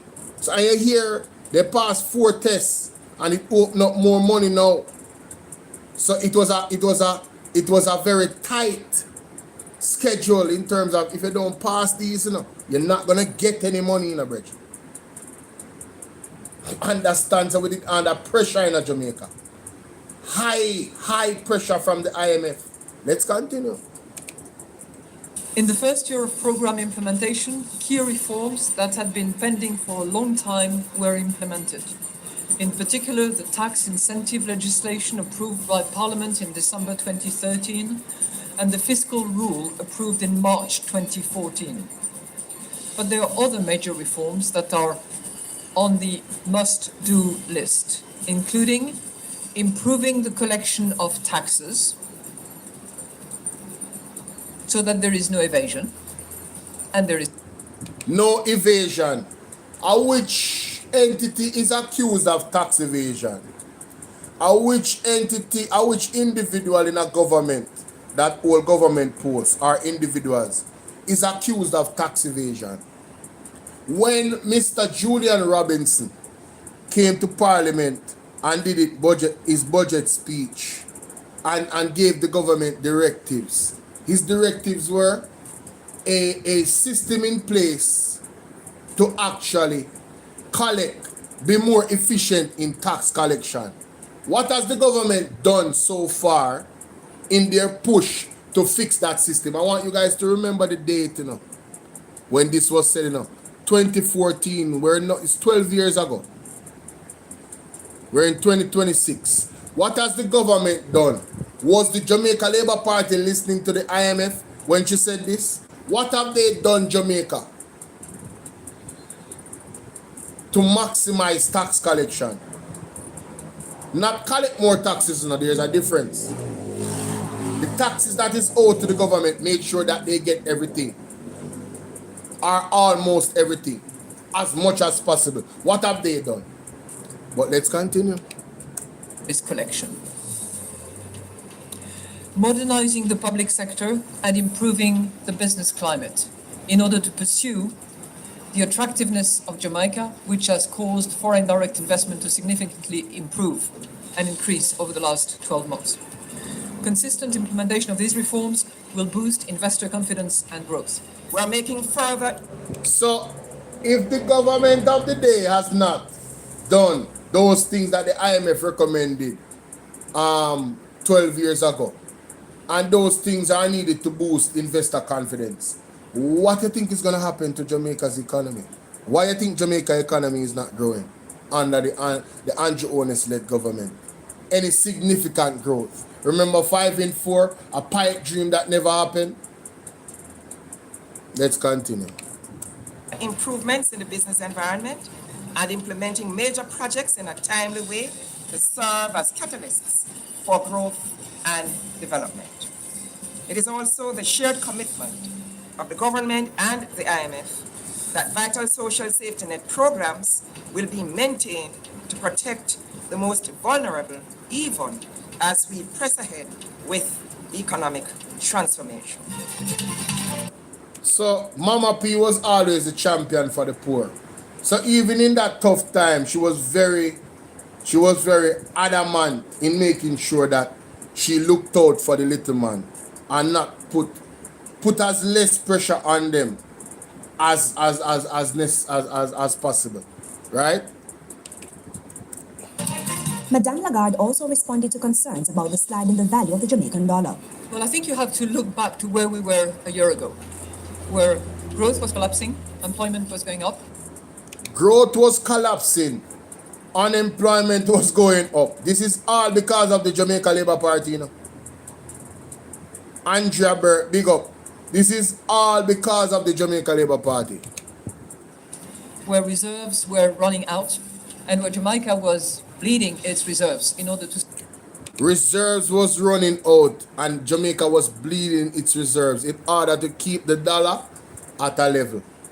Listen to the IMF, mama boss. Support a currency that was clearly where growth was collapsing, employment was going up, where reserves were running out, and where Jamaica was bleeding its reserves in order to support a currency that was clearly overvalued. So as a result of that, and to give all levers to the Jamaican authorities, and I'm talking here about the finance minister and the governor of Central Bank, it was necessary to determine a devaluation of the currency so that it could be at the right level of appreciation. It was clearly overappreciated. A lot has been done. There's still a little way to go, not much, still a little way to go, but it's clearly on a net value that you have to determine that. See great Julian Robinson, ladies and gentlemen. Yeah.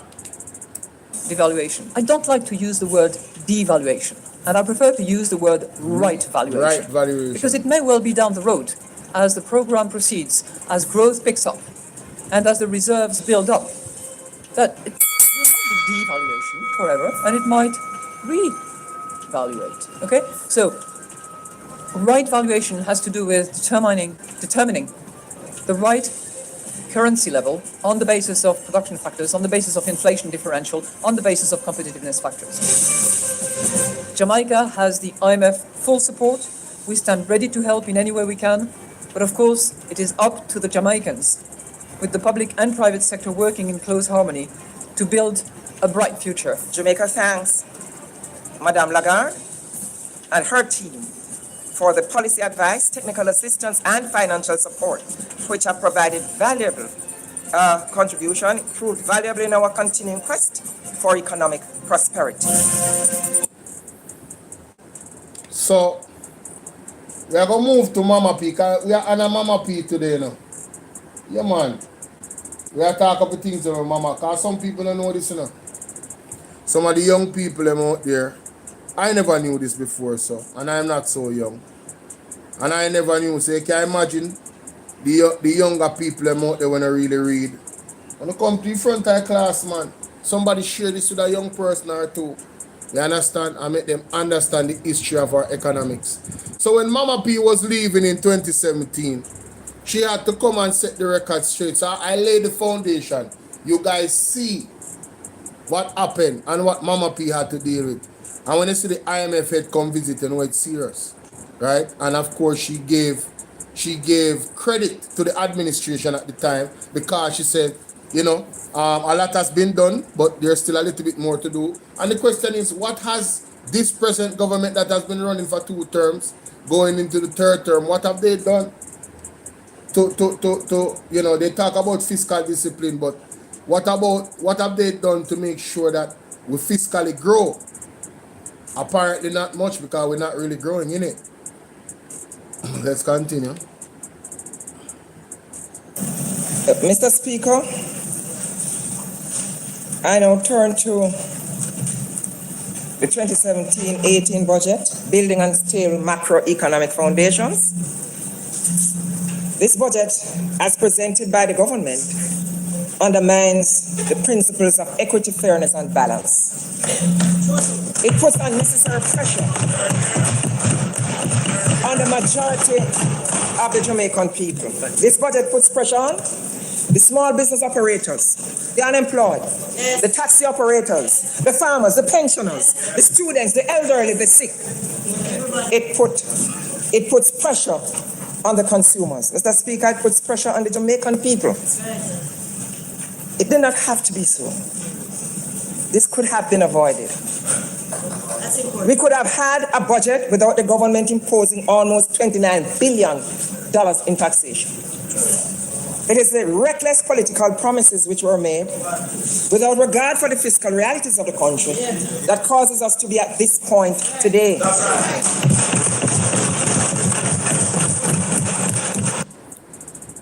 Nobody could have stood up on a point of order and said that Mama P was misleading the House. Everything she said a while ago is the truth. And they are, if you look at their faces, you know, for those that are on YouTube, obviously, because if you're on TikTok, you have to come over to YouTube. The link is in my bio on my YouTube page. If you look at the faces of the Jamaica Labour Party members when Mama P was talking, shame tree don't grab Belmont Road in a butt. I saw a little bit of shame there. I guess the tree was growing at the time. Look at them. We warned that if the tax threshold was lifted to the promised 1.5 million, you would have had to impose new taxes on the backs of the people. And this is what we said. This is what is now happening. The member from East Central, St. Andrew, warned you. I warned you. Now, hundreds of thousands of Jamaicans will have to pay even though they will not benefit. They will have to bear the cost of your recklessness. This could have been avoided. As one person told me, it is the biggest political trick to have ever been perpetrated on the Jamaican people.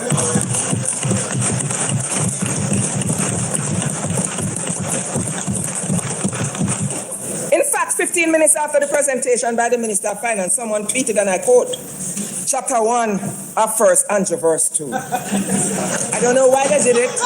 The announcement did not come from the Prime Minister. It came from the Minister of Finance. And he said, but I will take 1.6. Such is the road to prosperity. End of quote.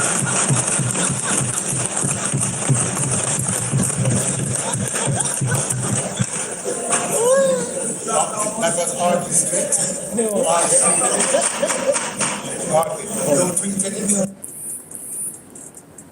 Minister, it came from the Minister of Finance. And he said, I may give you 1.5, but I will take 1.6. Such is the road to prosperity. End of quote. I will give you 1.5, but I will take 1.6. Jamaica, it's the same playbook. It's the same playbook. They are doing the same thing right now as we speak to the Jamaican people. A 6 for 9 is a 6 for 9 government. Can man them Jamaica. You remember when they gave you the $20,000? In the pandemic, somehow the $20,000, and they say it's the first time the government and tax break. They didn't tell you that it was retroactive, did they? And they didn't tell you what that meant, did they? I go and find it. I go and find it. Continue, Mama P. I go and find it for now.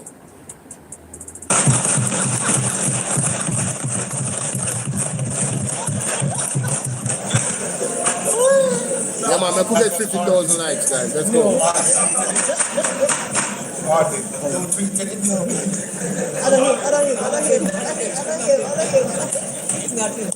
On Saturday night at the National Stadium, popular artist Bounty Killer, the man described as the poor people governor, told a large crowd, and I quote, them give away 1.5 tax cut, but then take it back with 2 hands. When you tax energy, you tax all the baby.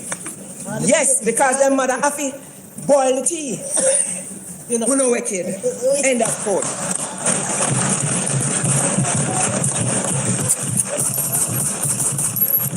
Dead. I know me say so. A bounty say so.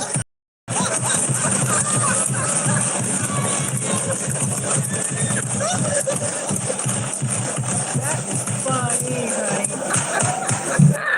Mr. Speaker, there's general consensus in Jamaica that poor people are fed up. This budget is unjust. This budget is counterproductive. This budget has no heart. Business people say this budget is going to make their businesses uncompetitive.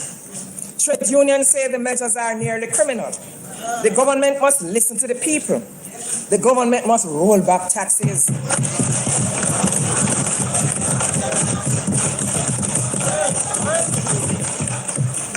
I know it can be done.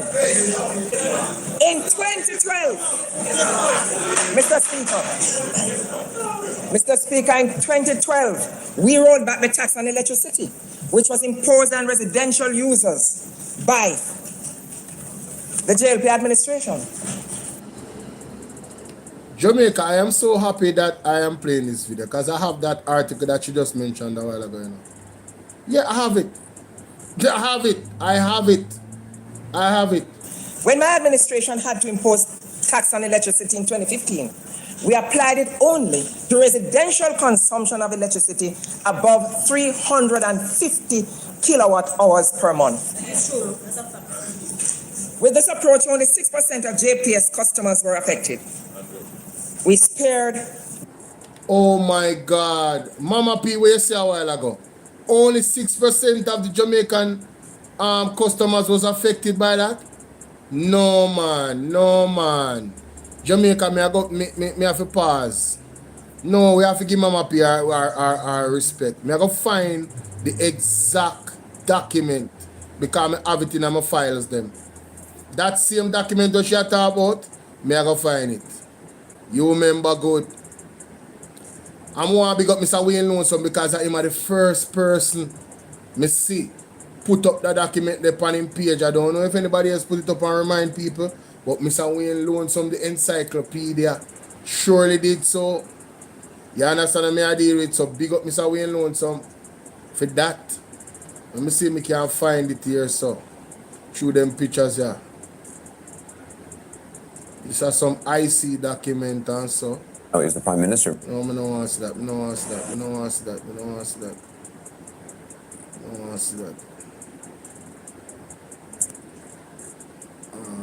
Okay.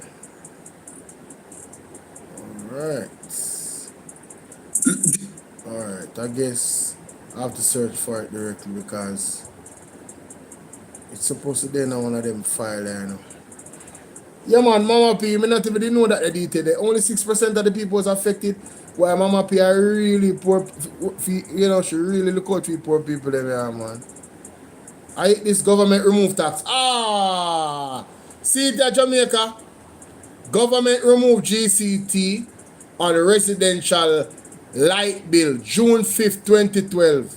The government has removed the general consumption tax on electricity bill for residential customers, making good on an election promise. This was announced by Prime Minister, the Most Honorable Portia Simpson Miller, on June 5th, while making her contribution to the 2012 or 2013 budget debate in the House of Representatives. Now, what is important to note, guys, is that act, that move that Mama P made was then reversed by the Jamaica Labour Party in 2017. Look at the document in front of you showing you how these people are wicked, you know.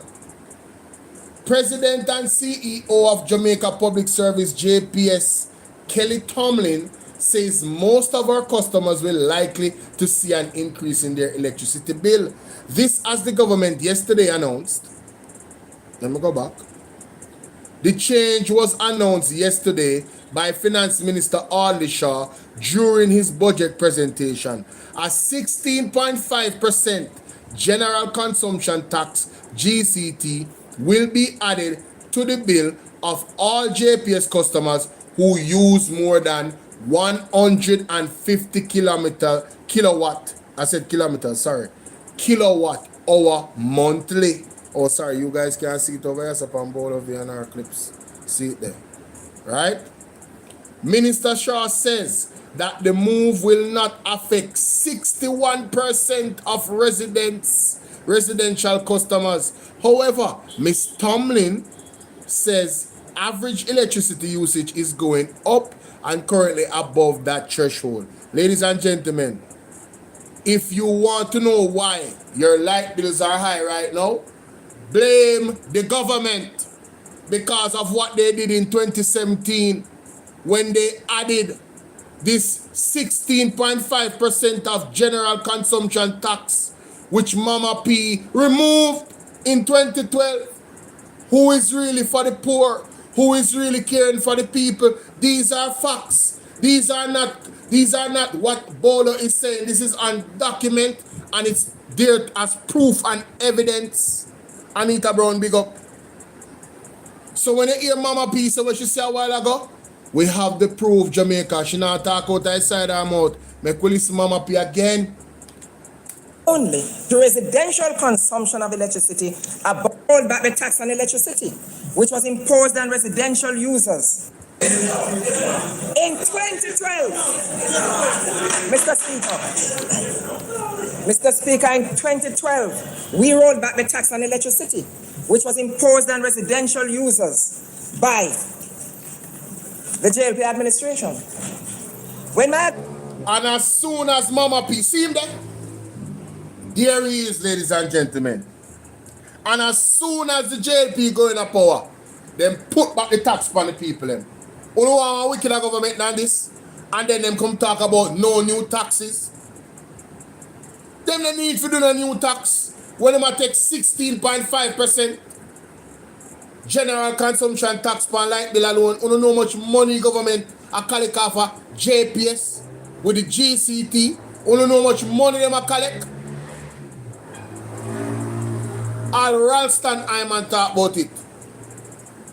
See him there? Him are the culprit, ladies and gentlemen. Him are Andrew Honest. Man a yard. Man a yard. Put pressure upon poor people.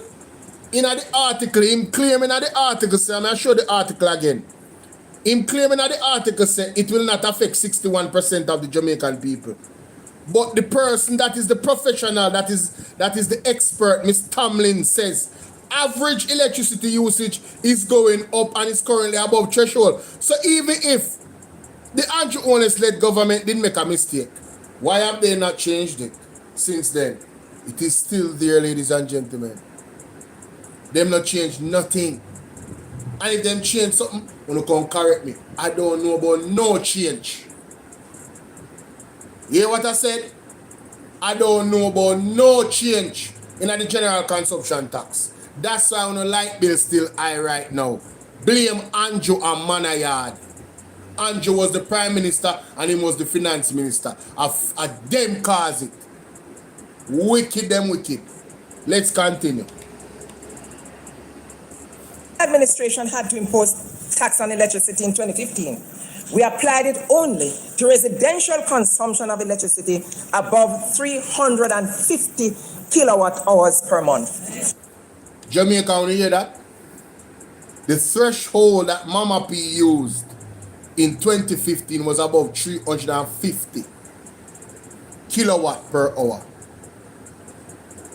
What did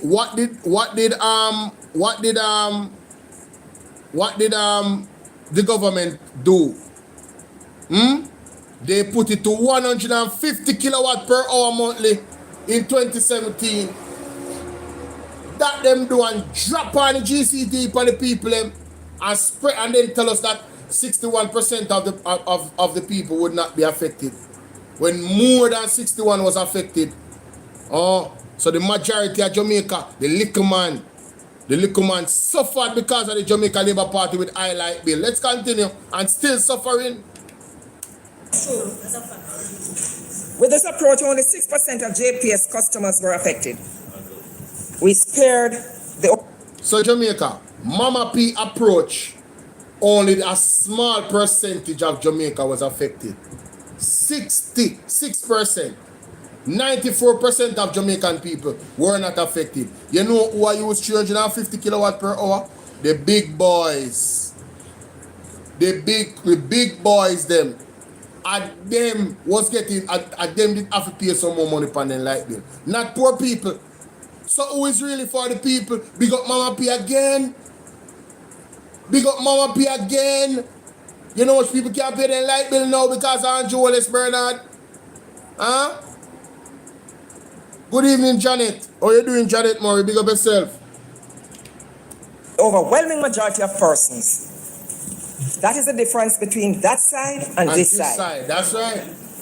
Now, Mr. Speaker, this government is again forcing hundreds of thousands of Jamaicans to pay tax on light bills, and it is called prosperity. Oh, yes. Oh, yes. That is really taxperity.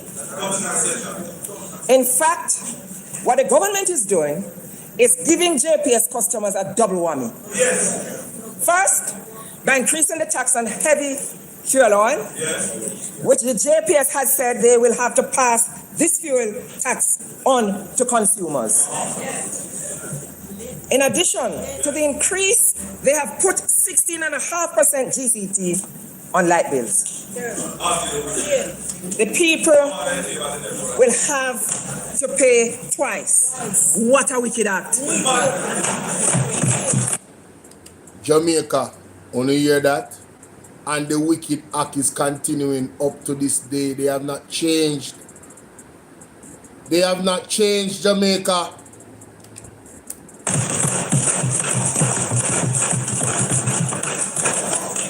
This is oppressive. Yes. A tax on residential electricity will seriously affect many small business people operating out of their homes. I have been told that some of the medium-sized refrigerators can burn 150 kilowatt hour of electricity per month. The pensioners who need that refrigerator to preserve his or her medication will have to pay this tax. Yo, when you hear the level of detail and care, I want you guys to listen to that again from Mama P. No, seriously, what a lady. Mighty God. That some of the medium-sized refrigerators can burn 150 kilowatt hour of electricity per month. So she's looking at how this would affect the small man, you know. One refrigerator, you know. That person that have the medication in the refrigerator, it will cost them more to keep the medication. Hey, the government are wicked still, you know. When they really look on it, you know, them not have no care for people, you know. Mighty God. The pensioners who need that refrigerator to preserve his or her medication will have to pay this tax. The parents of that student burning the midnight light to pass his exam or her exam will have to pay this tax. Alright, so let me answer that somebody in the comment section. Because I tell you, say, sometimes I have to wonder about the labor right. Them not ashamed. Not ashamed. Come on, man. You have to have some shame. Have some shame, man. Have some shame. You have to have shame, man. Zane, you have to have shame. Zach, what? Zach, what? You put up this Spanish screen so people can see. You put up this Spanish screen. Make sure screenshot, you know. 1 second, my people. Put up this Spanish screen. We are going to address the comment right now because this is just foolery. Absolute foolery.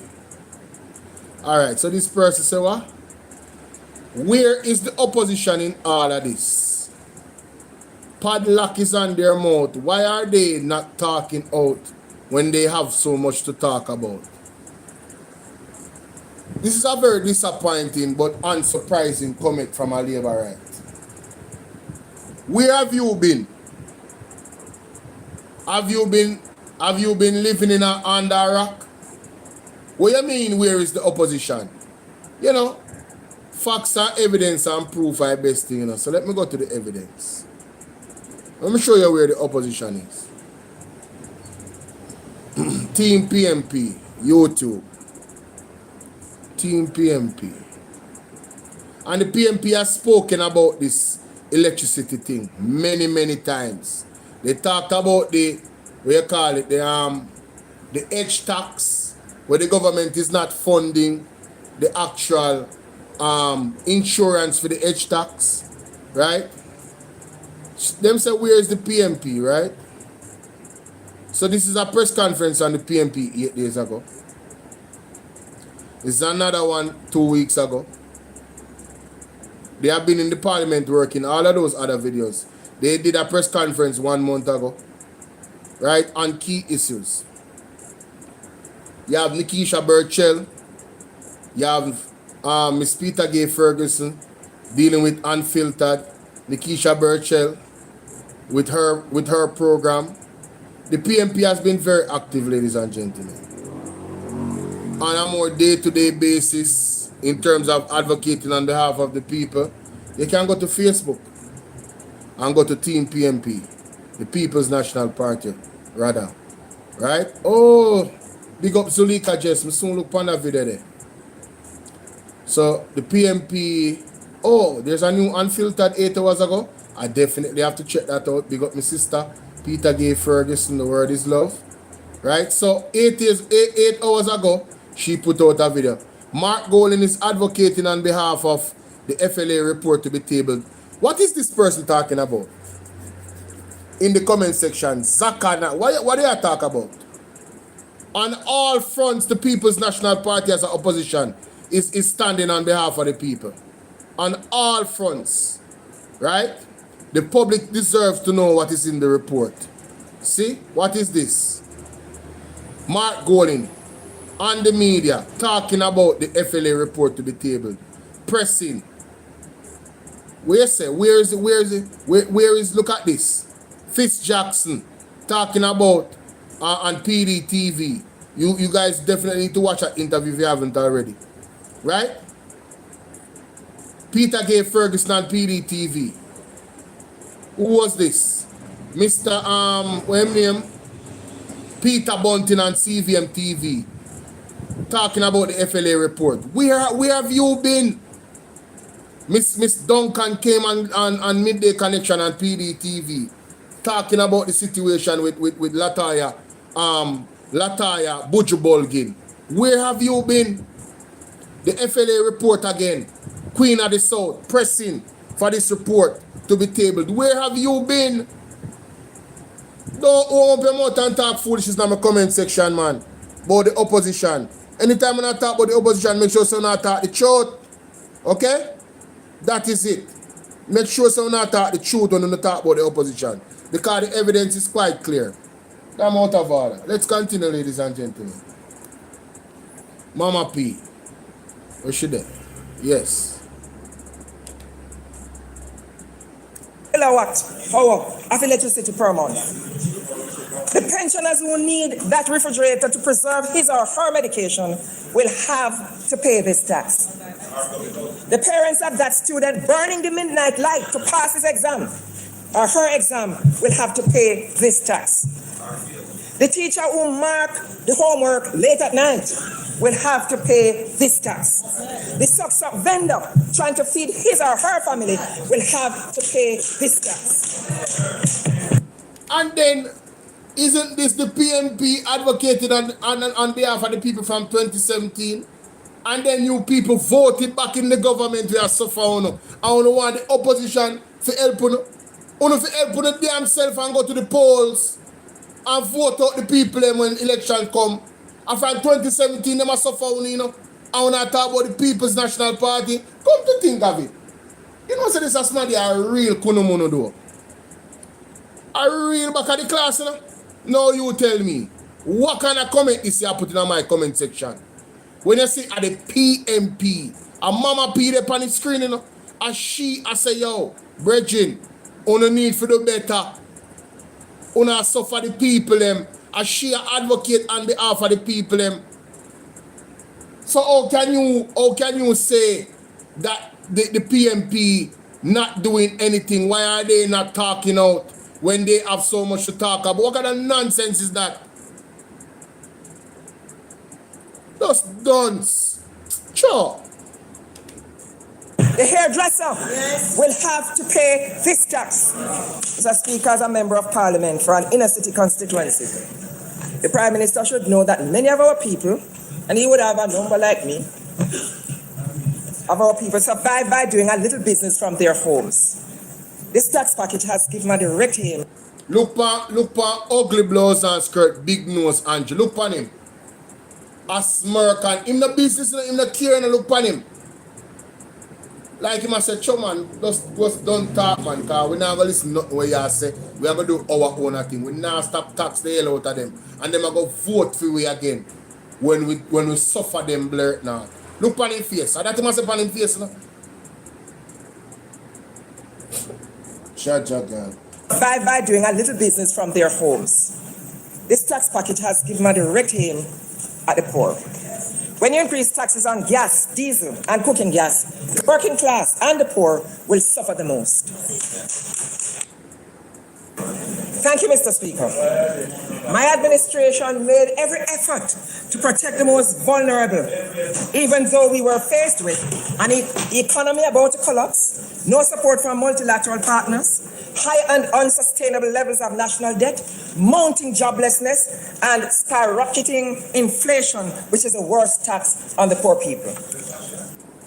Skyrocketing inflation is the worst tax on poor people. Jamaica, only not to say worst tax the pound right now.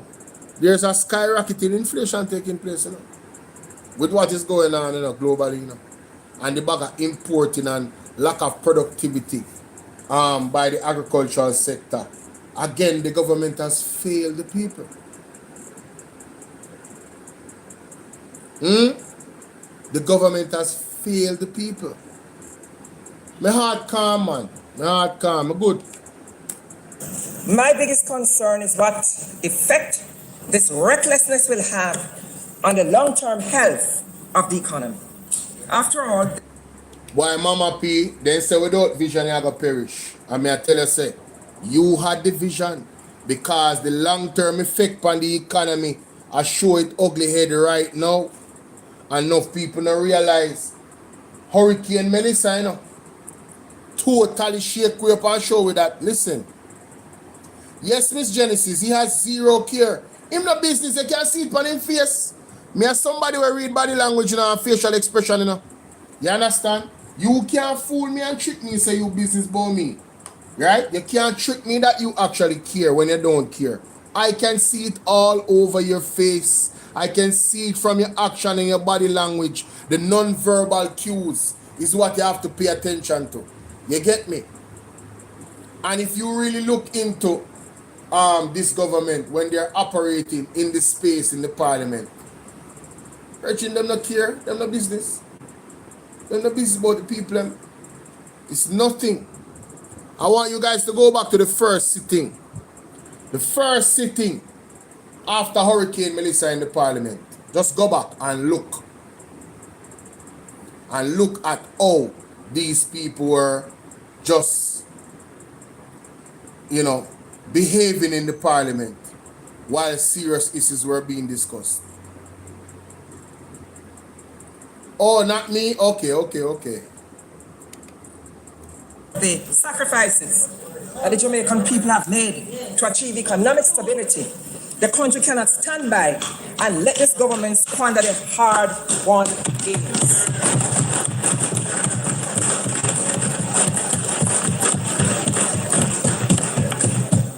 I remember 2011 when the previous JLP government unilaterally abandoned the standby agreement without implementing the necessary reform measures to which they had agreed.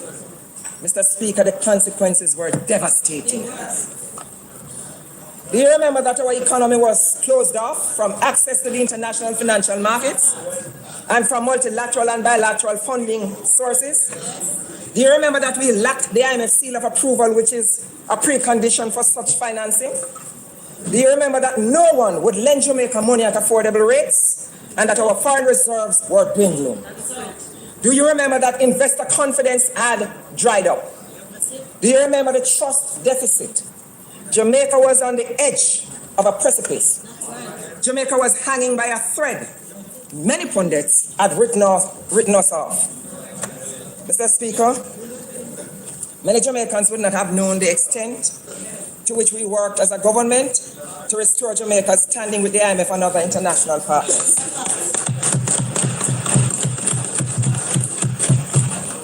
I remember how utterly discouraging and at times embarrassing it was for us. There were those within the international financial community who felt that Jamaica should be allowed to fail. Yep, that's fact. The actions of the previous government led them to believe that Jamaica could not be trusted. No one was willing to bank on Jamaica. Mr. Speaker, that is why it took my administration 1 year to get an agreement. 1 year.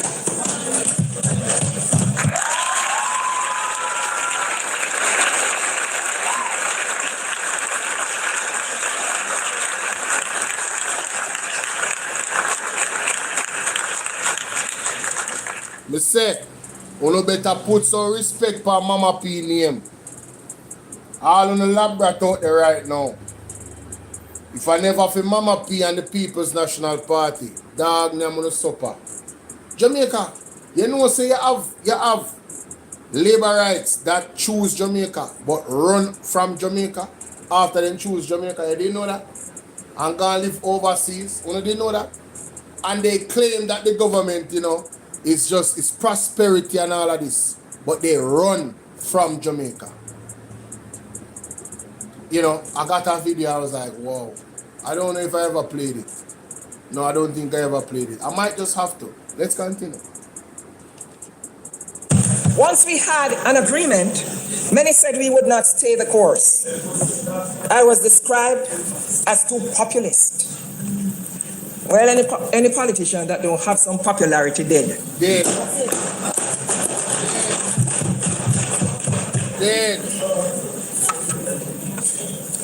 Many said I did not have the guts to implement the tough measures required to fix Jamaica's economy. I don't know who wanted to test the strength of a woman. They said I would not use my political capital. Well, we proved all the naysayers wrong. We were determined to restore Jamaica's honor, dignity, and good name in the world.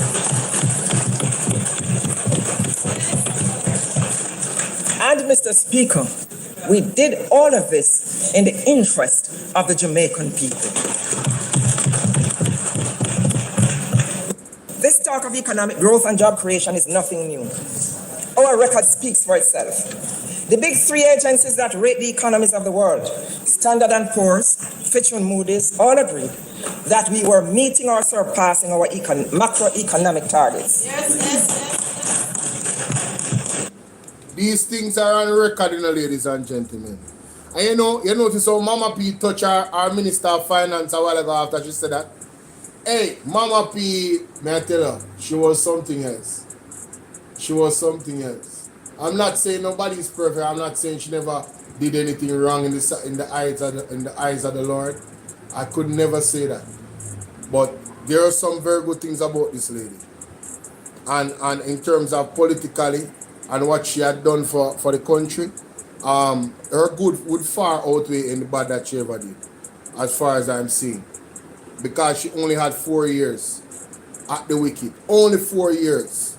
And she has done more for this country than Andrew Honest in the last 10 years. Everything that Andrew Honest is living off of, Mama P and the People's National Party, if Mama P and the People's National Party was not in power, Jamaica would have been sold.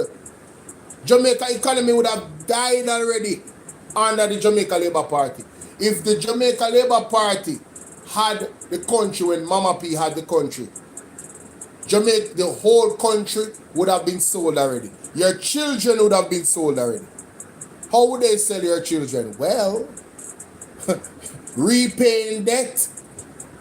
That's how you sell your children. It's not literally that, Lady J. It's not literally that them sell it, but the debt that would have been incurred to get Jamaica out of the hole that it was in. You think the Jamaica Labour Party could have, with their sticky fingers and their indiscipline, the only reason why they are disciplined now is because there's a law that forces them to be disciplined. All they have to do is look at the Naira bill And it shows you how they don't like discipline. Because they want to overthrow all of the disciplinary bodies to do what they want, all in the name of speed. Not accountability. Speed. You ever hear them say? Shortcut, draw blood? Alright. They upgraded Jamaica's credit worthiness. Financiers and insurers were demonstrating. By the way, that is Miss Portia's, Mrs. Simpson's husband. That's her husband right there for those who don't know. Yes, yes. Improved confidence in Jamaica by providing support to firms wanting to invest in Jamaica. For the first time in 2015, the Bank of Jamaica reported significant activity in the microfinance sector. The wheels of the economy were beginning to turn once again. Business and consumer confidence reached an all-time high. Yes. Under our watch, foreign direct investments rebounded from a paltry US $208 million in 2011 to $707 million in 2014. Jamaica, who that? Jamaica, you say who that? Who this? Yo. In 3 years, my government landed $81.3 billion Jamaican dollars worth of investments in the economy. We achieved unprecedented growth in emerging business process outsourcing, the BPO sector, that had a direct impact on reducing youth unemployment. We increased the housing stock and left a robust program for the construction of over 9,000 additional houses. One Senator Lambert Brown, you remember good. Mr. Speaker, I made that announcement in Balaclava in December 2015. We expanded the tourism sector, resulting in new hotels, some of which are now under construction, and we created thousands of new jobs. Manufacturing was on the rebound. The agricultural sector was showing signs of significant growth. All international indices, including ease of doing business and competitiveness indices, and the logistics sector performance indices, were favorable. The North-South Highway that we conceptualized was completed.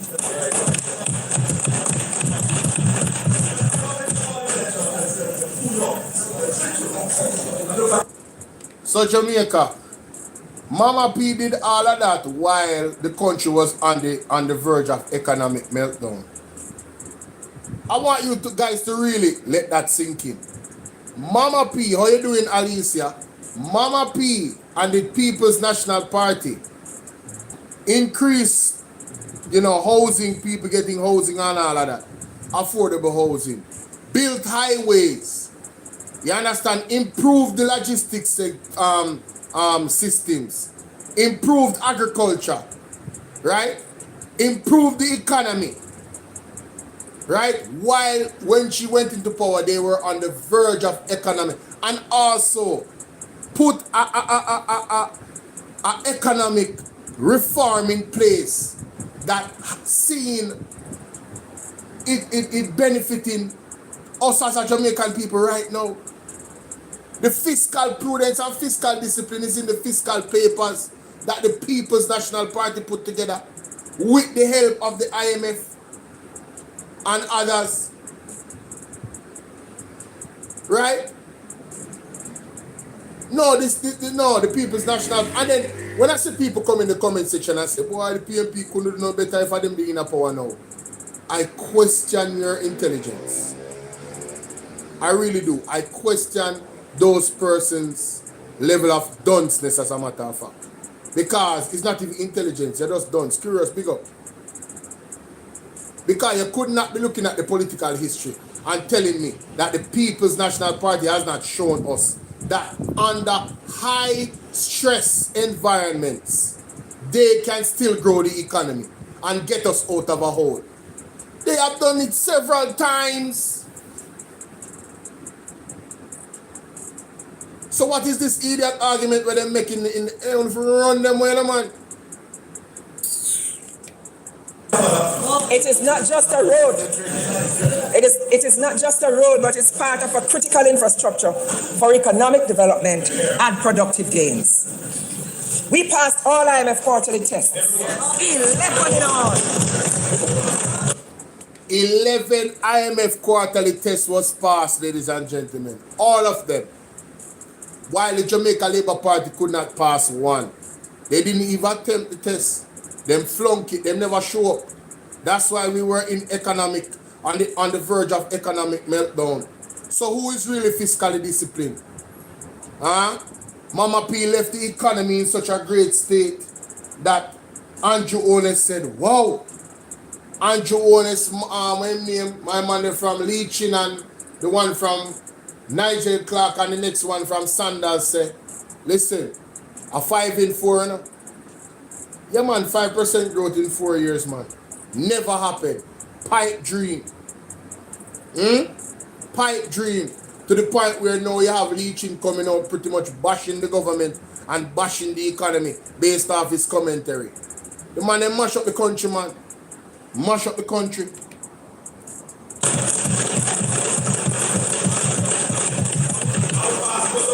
Everyone, 11 in all. I'm happy to see that this administration now understands the importance of passing IMF tests. Mr. Speaker, I have a question. You know why she said that a while ago? Because Andrew Ones criticized Mama P that all she doing is passing IMF tests and not passing the people's tests. So now she dash it back on him and say, I'm glad now that they realize how important it is to pass the IMF test. Same way so Mama P. Same way so. Mama P. Eh? Said it with class. For my very good friend, the Minister of Finance, who was always talking about passing the people's test. I apologize. A man a yard says so, not Andrew. Man a yard, yes. Are these tax measures your way of passing the people's test? Bunty don't think so. The talk show host don't think so. And the people definitely don't think so. We laid the foundation, we built the framework, and we set the momentum for economic growth.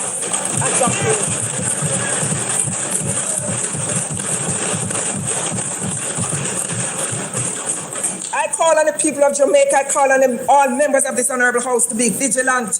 The hard-won gains we made must not be squandered.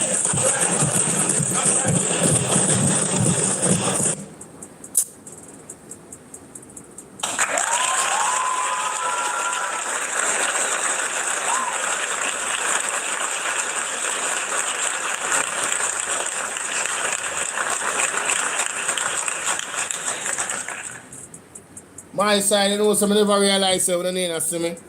I drop the camera. Sorry about that.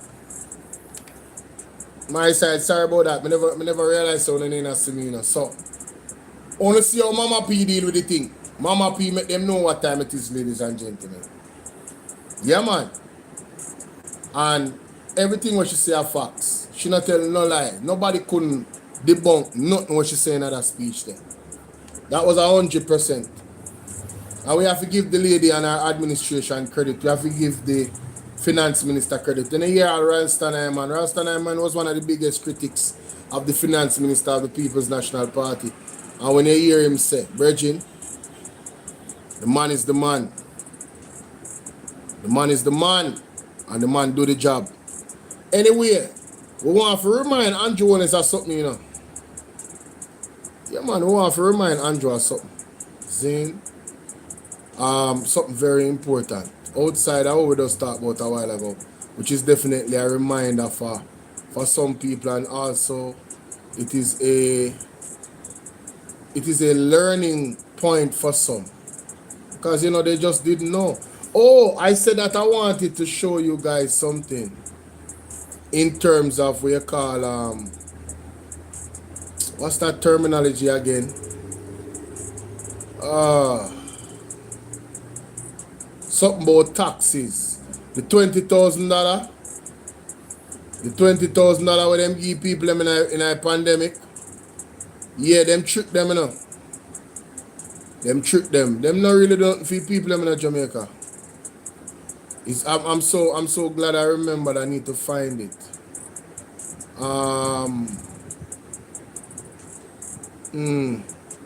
Ralston Iman was the one that exposed the speaker, the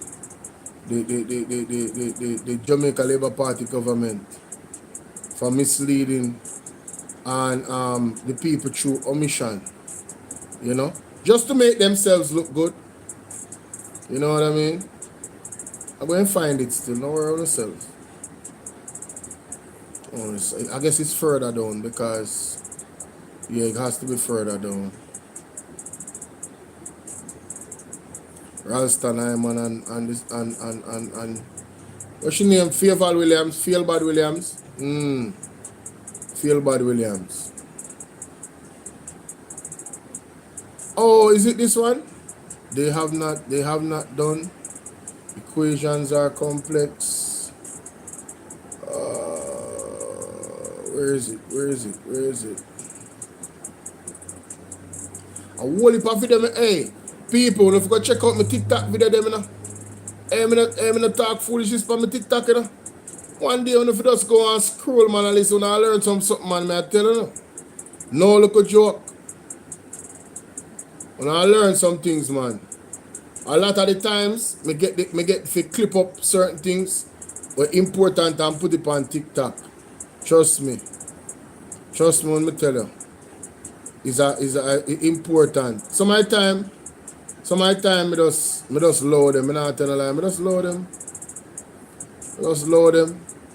You know, other people do a good job of pointing out some key things as well. Some just repost for them thing. I'm gonna do nothing for myself, isn't it? Cause you know make no sense me reinvent the wheel. But when me catch it, you know, when it fresh, like when me I watch a live and it fresh, I what do man? When me I catch a live and it fresh, man, I don't know normal. Sharon, how you doing, my baby? Play more Porsche clips each day on your live. You know, so me I go try. I don't know if we can do that all the while, but I go try. But that is a big part of Porsche legacy when I just play a while ago, you know. The way how she bring back the economy is huge. It's one of her greatest achievements as an administration, given the difficulty, the environment that she was playing in. She did a lot more, you know.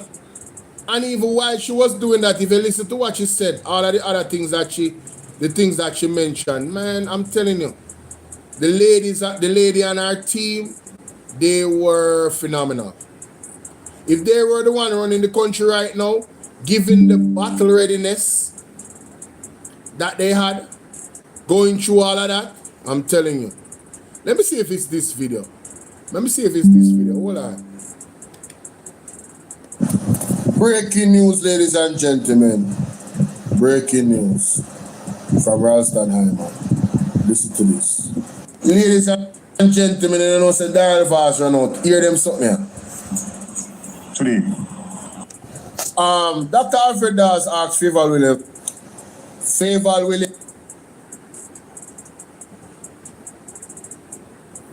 That's it.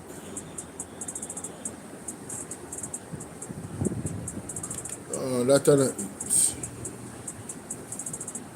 That's not it. It look like them change up, because there's a specific word that I look for in the thumbnail that I'm not seeing.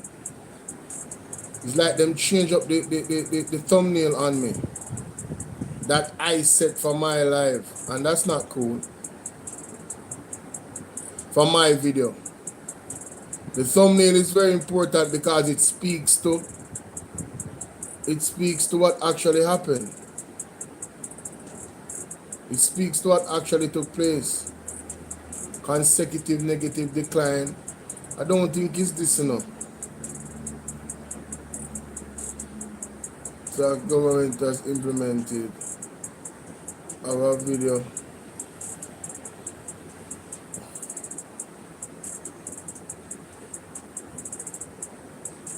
See if I hit this.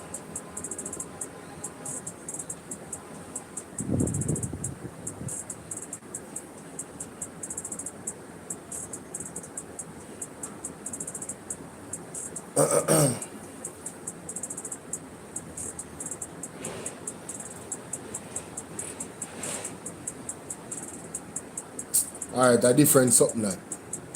That the one there is about taxing the people after a hurricane.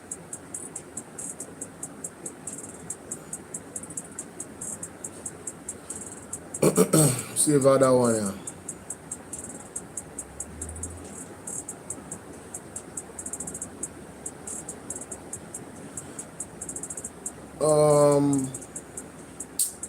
Probably have to move on, you know. I don't like when I have a reference and I don't find it. Let me see if I like this. This is it. Oh yes, let's go. This is it. You know, sir, last time I man say a thing and him teach me something. So may I share it to them because we don't see the problem on one either somehow. So they have to learn. Listen to this. This about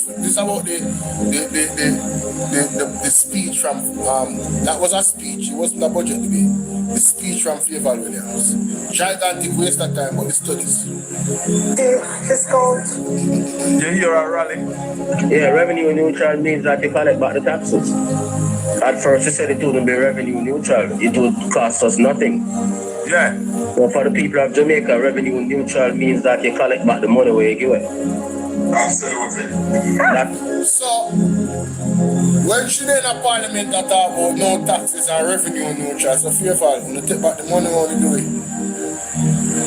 So, what was that benefit to us? We never do anything for you. We do it to make yourself look good because you know so most people don't know what revenue neutral means. Well, we are here to echo the voice of Rasta man. Let's continue. And at first, it will cost you nothing. And again,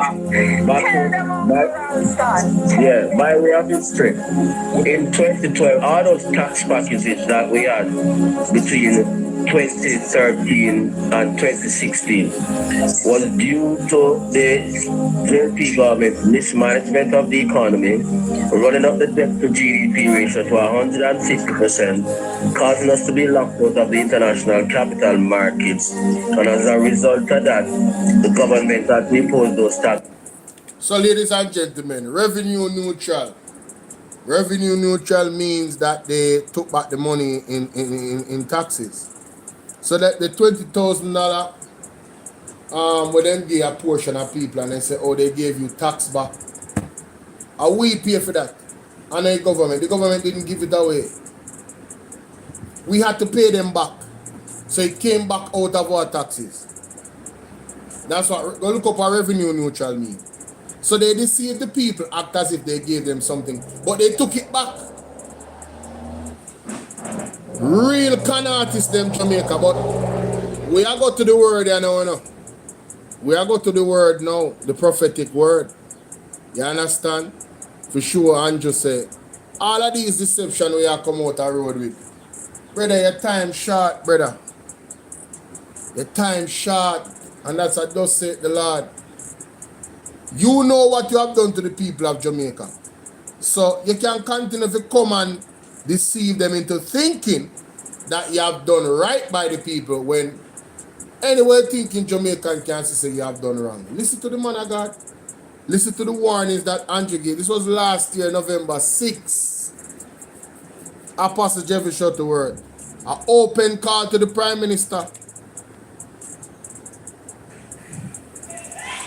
So woe be unto those who are partnering with the revivalists, partnering, hallelujah, with the Rastafarians, partnering with the New Agers in the so-called interfaith collaboration. The Lord says, I am not a part of it. And I shall show open signs of my displeasure, said the Lord.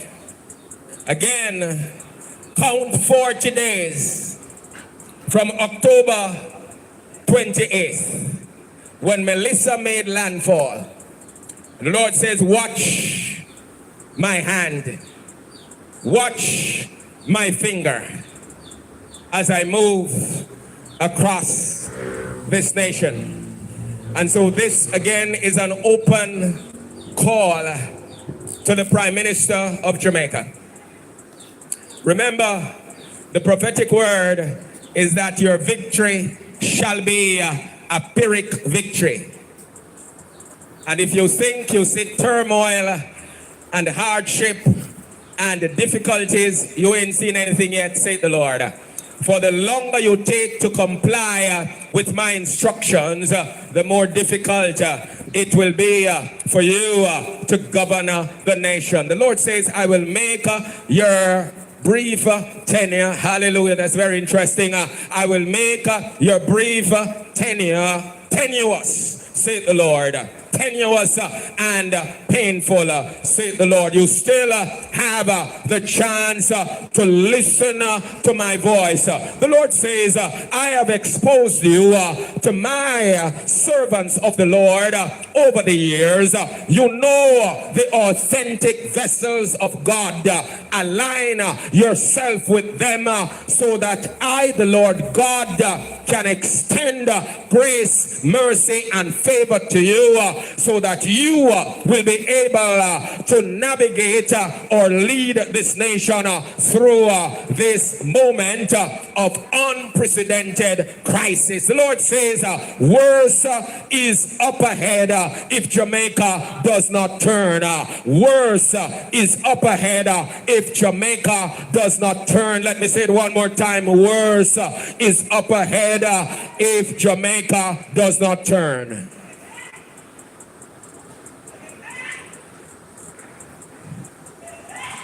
So woe be unto those who are partnering with the revivalists, partnering, hallelujah, with the Rastafarians, partnering with the New Agers in the...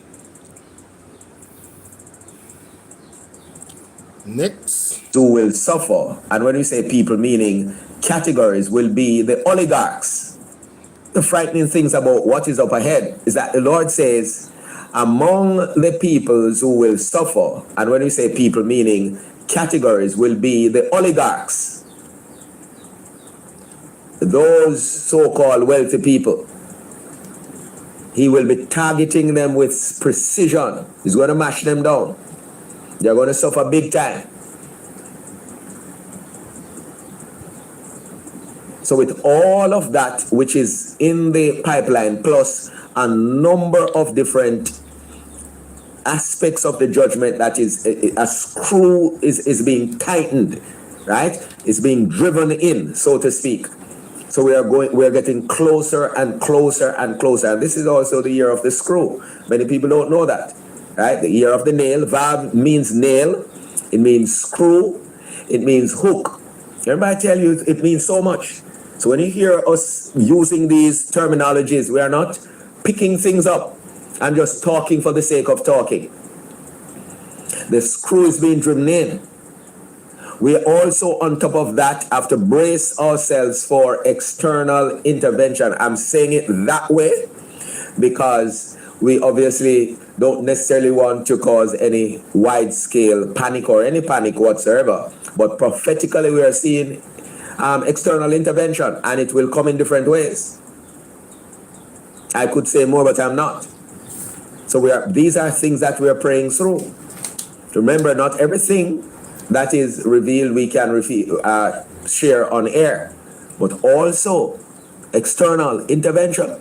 Remember also the prophetic word, ruffling of feathers, plucking out of feathers, clipping of wings. That's going to also, that is playing itself out and it's going to manifest. Matters having to do with visa and all sorts of stuff. Hey. So we ain't seen anything yet. Hey. Let me take it further. Do you see what Lady Diana is to come on shortly? She'll be giving us the roundup in terms of US and other international things. And then when she's finished, I'll be more pointed. But let me just mention this. Do you see what is happening to oil prices? Do you see what is happening to international stock markets?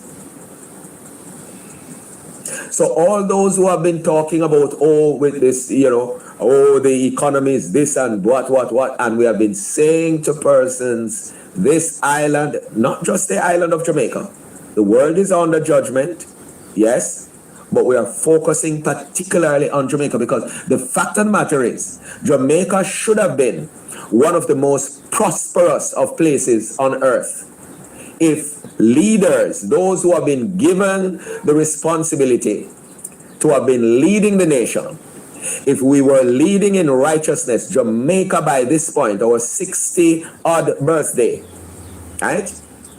We're approaching our 64th birthday soon, in a few months from now. This island of Jamaica should have been one of the safest and most prosperous of the nations in the Caribbean, the islands in the Caribbean, and certainly in the world. But alas, political administration after political administration, we have leaders who have turned away from God. And with turning away from God, look at the result. Corruption, taking over the nation like a cancer, and all the other maladies and vices. So the time has come when the Lord is saying enough is enough, because 2027 is pivotal for Jamaica. So there are certain things that must happen this 2026. And remember, it was on the 6th day that creation ended. The cycle of creation ended. It was on the 6th day that man was created by God. Many people don't realize. So that is why 6 means a cycle, the end of cycle. It also speaks to the human cycle. It also speaks to imperfections. Yeah? It also speaks to connection. It is also the number of man. That's why the Antichrist has latched onto it. Satan has latched onto it. And remember, we're going to be doing a teaching on it. Because 666 is Vav, Vav, Vav. That's what it is. What does that mean? We look at it. So we're at a crucial place and a crucial point.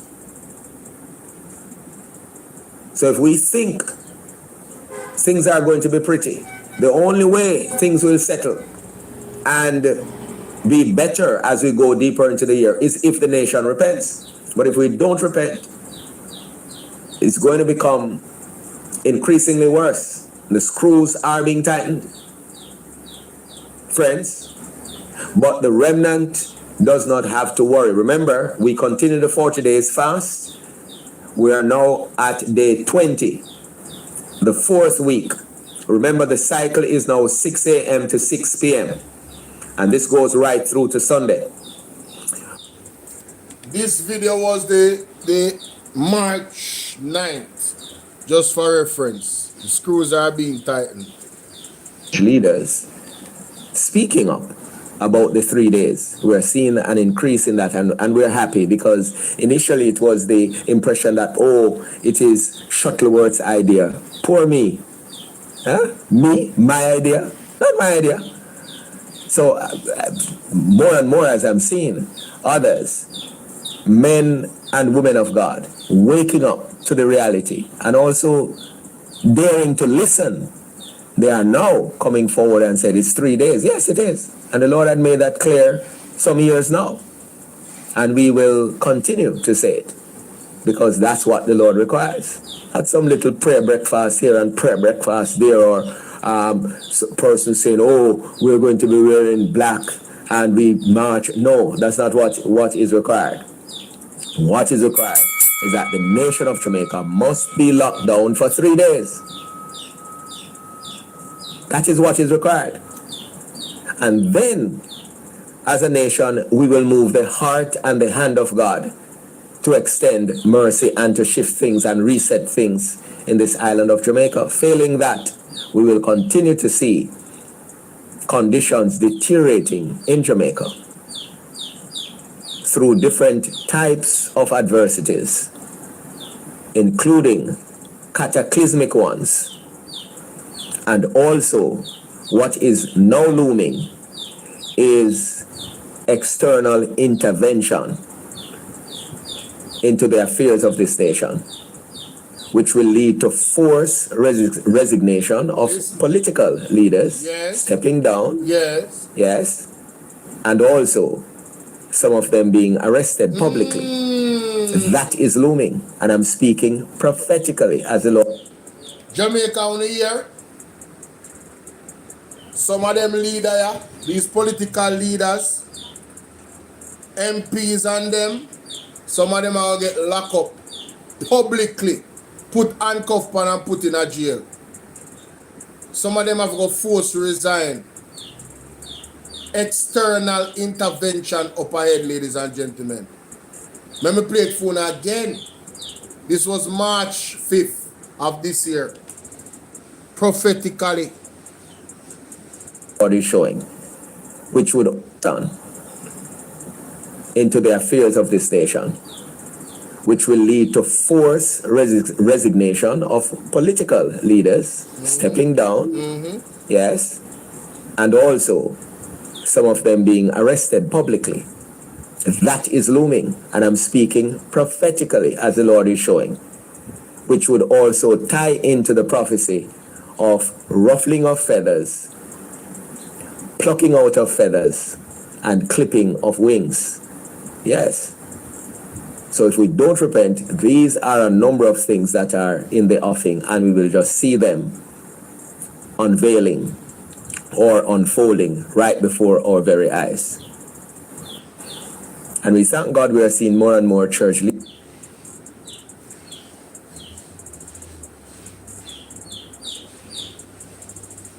The pipeline, and it's not just this earthquake, which is in the making. It's in the pipeline, and it's not just the earthquake, but I still have to highlight it. If it were to hit us, I'm talking about the big one, which is in the pipeline, coming, and obviously is pending.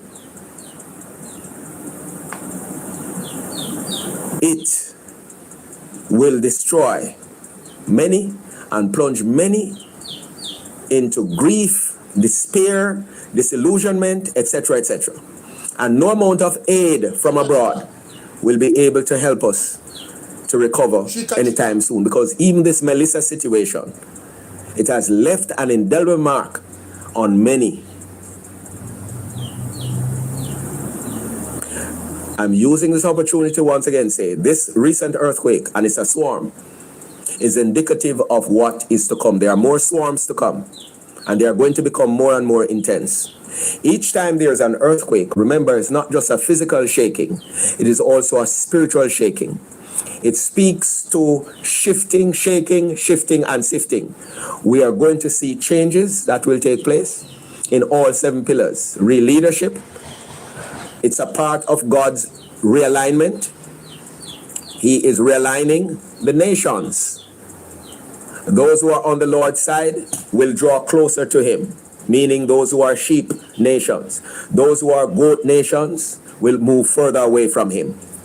So the shaking is going to do that, right? So we will see clearly by or before 2020, the end of 2026, preparing to step into 2027, we are going to see clearly. We have an idea, but you are going to see clearly who is on the Lord's side, who is not. You're going to see that clearly. Institutions presently that exist will be no more. And even where they still exist, they will be merged. So you're going to have change in names of entities, right? Landmarks. Some of them will go under, be destroyed. People, famous people, leaders will be no more. Even where they are alive, they will lose their positions of influence. This will impact all the different sectors and segments, including entertainment, including politics. There are some leaders right now, politically, who are having a field day and think that they are going to be around for a long time. Watch, suddenly a number of them are going to be replaced. Be it snap election, be it sudden illness or sudden death, right? Or military action, as in the case of Maduro et al. These are the times an economic tsunami, natural disaster, massive displacement. So the shaking is paving the way for all of these different things, impacting economy, also denominations. Don't think that the church is going to get away. For those who continue to be involved in mischief making, you had better make sure you're on the Lord's side, because the shaking, the ripple effects of the shaking, just like the seismic shocks, they are spreading, and every institution is going to be impacted. And where those institutions are not rightly aligned, they are either going to go under, displacement of leaders and personnel, and replacement, in some instances also destruction. This is what is up ahead. Do not take the shakings lightly. And remember, it is building up to the big one. This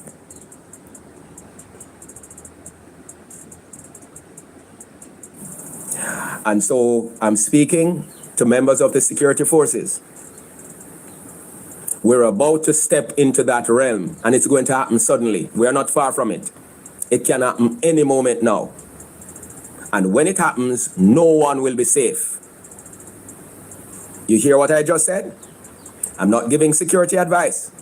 I'm speaking out. Somebody asked me how they can get the recording. They can join my YouTube channel. It's actually being recorded right now, so you can actually see it. And if you want to go, you can go on my channel and look at the specific video, and then you go to a word and a verse on TikTok, a word and a verse on TikTok. That's where all of these videos are that I'm playing right now. But they are titled, there's a red title for all of them. So you can join my WhatsApp group. The link is in the bio. You can join my WhatsApp group.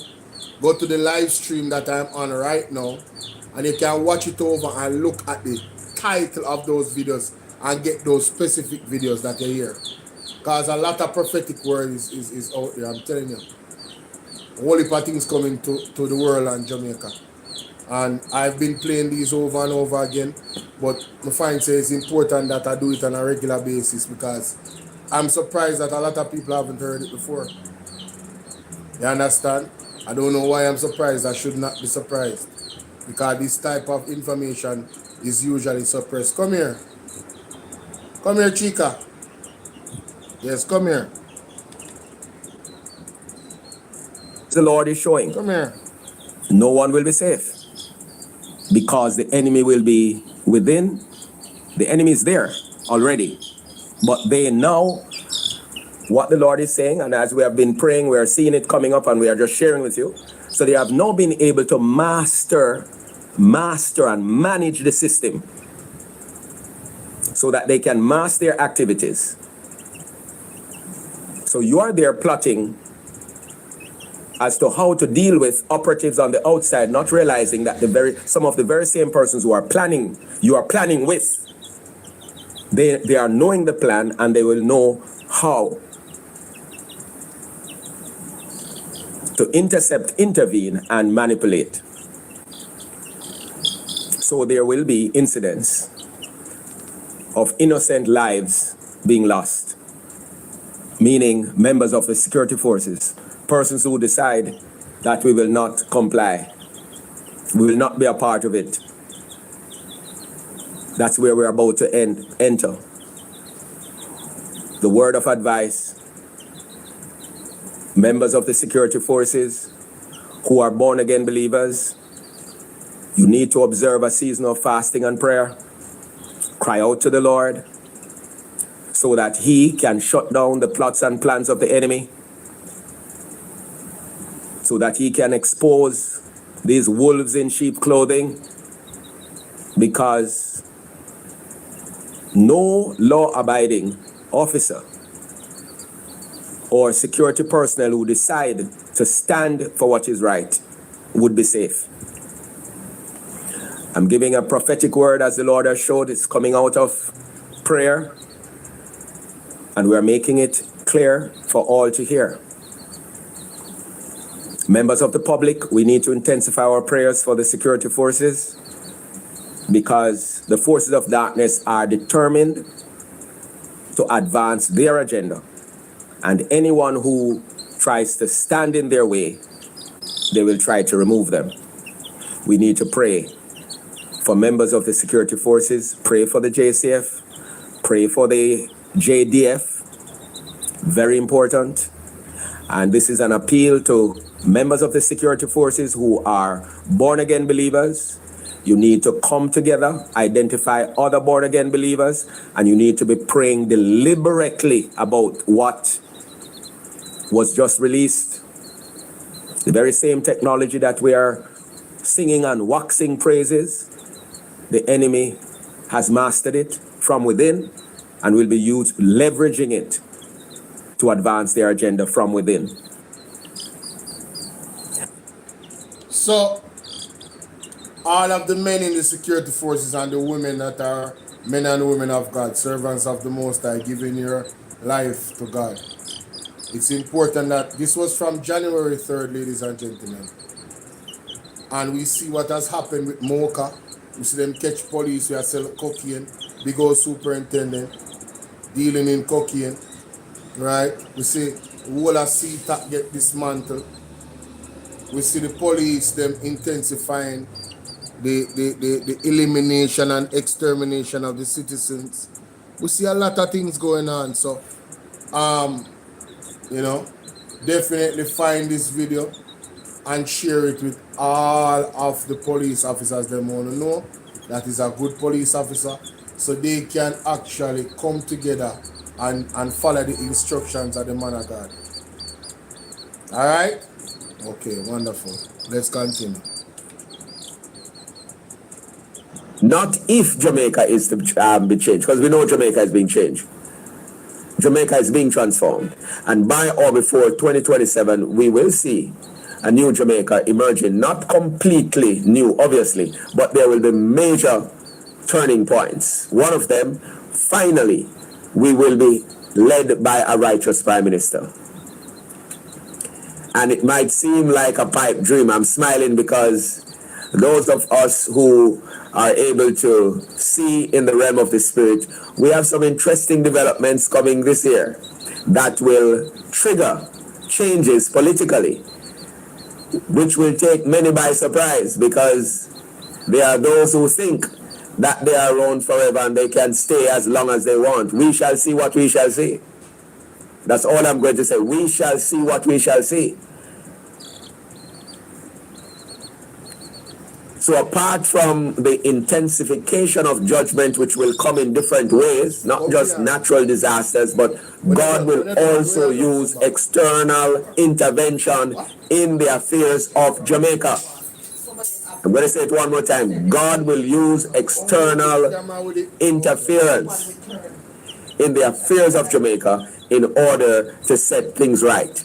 Since we have leaders who think nobody like them, and they have put themselves in power through corrupt practices, we have a system of election where persons are to be duly elected, and they corrupt the system. So what God is going to... Jamaica, when you hear the prophet, when you hear the man of God, we have leaders that has corrupted the electoral system. Corrupted it, ladies and gentlemen. She hungry, mommy. She hungry and she want garbage. She tired.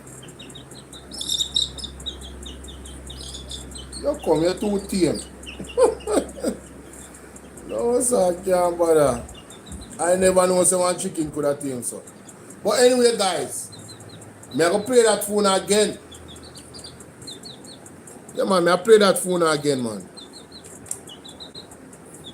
Leader who thinks they're not like them, then can't come out of power. Don't you? How would it matter about? Come in different ways, not just natural disasters, but God will also use external intervention in the affairs of Jamaica. I'm going to say it one more time. God will use external interference in the affairs of Jamaica in order to set things right. Since we have leaders who think nobody like them, and they have put themselves in power through corrupt practices. Yes. We have a system of election where persons are to be duly elected, and they corrupt the system. So what God is going to do is going to use other means of displacing them. Watch and you will see. So Jamaica, you have some leader where in a Jamaica where you use a corrupt the electoral system to get back into power. Not my word. And this is coming from the throne room of God. Yes? Through the prophet, royal empire, big up yourself. So God is going to remove them using external forces. And by and before 2027, we're going to see a new leader, a righteous leader in this land of Jamaica. The church say amen. Amen. May I play it one more time? What a revelation. Whoa, this would be... Not if Jamaica is to be changed, because we know Jamaica is being changed.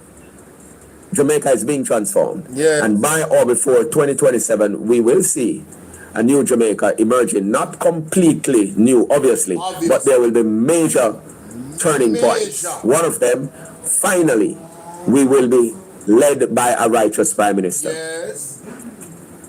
And it might seem like a pipe dream. I'm smiling because those of us who are able to see in the realm of the spirit, we have some interesting developments coming this year that will trigger changes politically, which will take many by surprise, because there are those who think that they are around forever and they can stay as long as they want. We shall see what we shall see. Yes. That's all I'm going to say. We shall see what we shall see. So apart from the intensification of judgment, which will come in different ways, not just natural disasters, but God will also use external intervention in the affairs of Jamaica. I'm going to say it one more time. God will use external interference in the affairs of Jamaica in order to set things right. You're welcome, man. Since we have leaders who think nobody like them, and they have put themselves in power through corrupt practices. We have a system of election where persons are to be duly elected, and they corrupt the system. So what God is going to do is going to use other means of displacing them. Watch and you will see. Yes. External intervention in addition to continued disasters of different types. So we shall see what we shall see. This is going to be a pivotal year which will pave the way for what will manifest in 2027. So we continue to pray the process through. We're not done yet, you know. Yeah, man, we are go through them. Me line them up phone to them, man. Line them up. Based on their pastor, bishop, or leader, overseer, whatever their titles, apostle and prophet and whatever. You're going to... There are those whose faith is based on their pastor, bishop, or leader, overseer, whatever their titles, apostle and prophet and whatever. You're going to fail. You're not going to last. Because many of those leaders already have been misguided. They have been led astray since COVID, and many of them have not yet recovered. And they have now been hit with apostasy, that cancer of apostasy, where they now move away from the tenets, the underpinnings of the faith. They are struggling, attempting now to struggle. So you talk about liberal, those who are liberal. Listen, a Christian, a born-again believer is a born-again believer, full stop. These labels about being conservative and liberal and so on, that's not biblical. It's either you have both feet in, or you are not in, because you cannot have one foot in and one foot out. You cannot be a part of the world, embracing the world's ideology, and at the same time embracing the kingdom of God ideology. The ideology of the kingdom of God. And when I say ideology, obviously, the teachings, the precepts and statutes of the kingdom of God, of which the church of the living God is the kernel, is the lifeblood, because the church of the living God, the ecclesia, is the body of Christ, the bride of Christ, the body of Christ. So if you're out there and you have been forming fool, yes, forming fool, you don't want to fast, you claim that you're fasting but you're playing around. For example, last week the cycle was 9 a.m. to 9 p.m. and you decide that, oh, you can't be bothered, so you cut corner. It's the same way. You are given a regime by your doctor that you should take this at this time and so on, and you decide you're going to twist things and do it however. You are not going to get the full result, because what you have done is to void the integrity of the process. And I'm telling you, write it down. There's a midnight cry that is coming. And those of you who have not been taking these moments seriously, you will not be able to stand. I'm telling you. Think about what happened in COVID. Now, having said that, for some of you it is too late, primarily because of your mindset. But for others of you, it's still not too late. Some of you genuinely were not listening. You can still join the fast this week. Of course, there are those who will tell you that this is the easiest of it. Easiest in the sense that 12 midnight to 12 noon. Before you realize, of course, you go to sleep. Most of you, because many of you are not up praying. And most people don't eat between 12 and 6. Most people. So you only now, most of the times, have to contend with the 6 a.m. to the 12 noon or 12 midday. So of all the cycles, this one tends to be the easier of them. So there are those who will pull out all the stops because this is the easier of all the other cycles. But God knows your heart. And if you are among those who say, boy, me not gonna sacrifice, right? Can't miss me Sunday dinner. There are some of you like that. You think I don't know? Can't miss me Sunday dinner. Can't miss this and so on. Oh, you stay there. Man or woman shall not live by bread alone. The time is coming, friends, when you're going to see food and you can't eat it. And others are going to want food and you can't eat it because of what is happening and what will be happening around you. But those of us who know that our meat, what keeps us, what drives us, is to do the will of the Father. Even if there's no food, whatever happened and there's no food for a whole day, we're not dead. We know what that feel like. Until the Lord decides to open the door, he may send manna or something. We won't drop down. Our system has been primed for that. But it's more than the physical. What is crucial in the fast is the upgrade that takes place in your life spiritually. You are amazed. You'll be amazed what happens. The upgrade that takes place. Also your health. Your health is enhanced. You become more resilient physiologically. Many people don't know that. So fasting is not about convenience. Always remember that. Let me say it one more time. Fasting is not about convenience. That's number one. Number two, when you fast, you're not doing God a favor. There are some of you who think that you're doing God in Christ a favor. No. None of us is in the position to do God a favor because he needs none of us. Full stop. God. Hey, me just love this man. Him is just frank and as a matter of fact. But right now, the birdie I get miserable now. She want to go to her bed. And she look upon me as her bed Jamaica. She want to climb on top of my head. All of my mouth in my pick. Me I know your mother. Me I know your mother, you know. Alright. So we have that video. Revenue neutral. Remember that, ladies and gentlemen.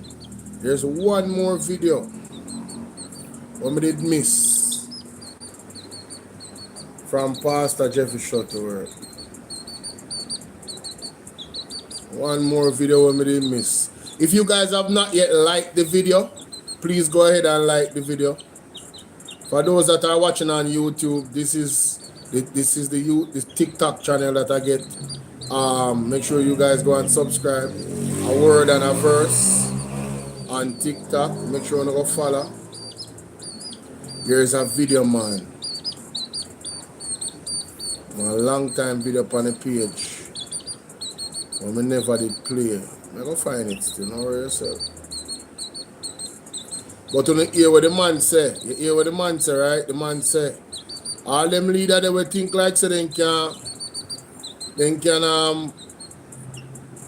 disrupt the democratic process of elections and go in a power.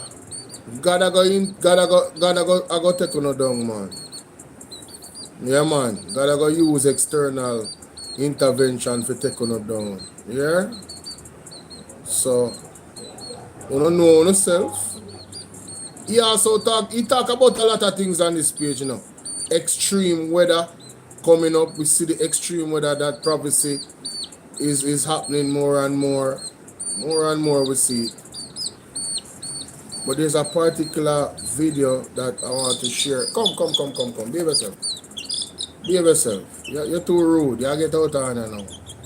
Don't make me speak. No, I share jump up on me. Don't make me spank your bottom, man. You're too small for you get beaten, you know, man.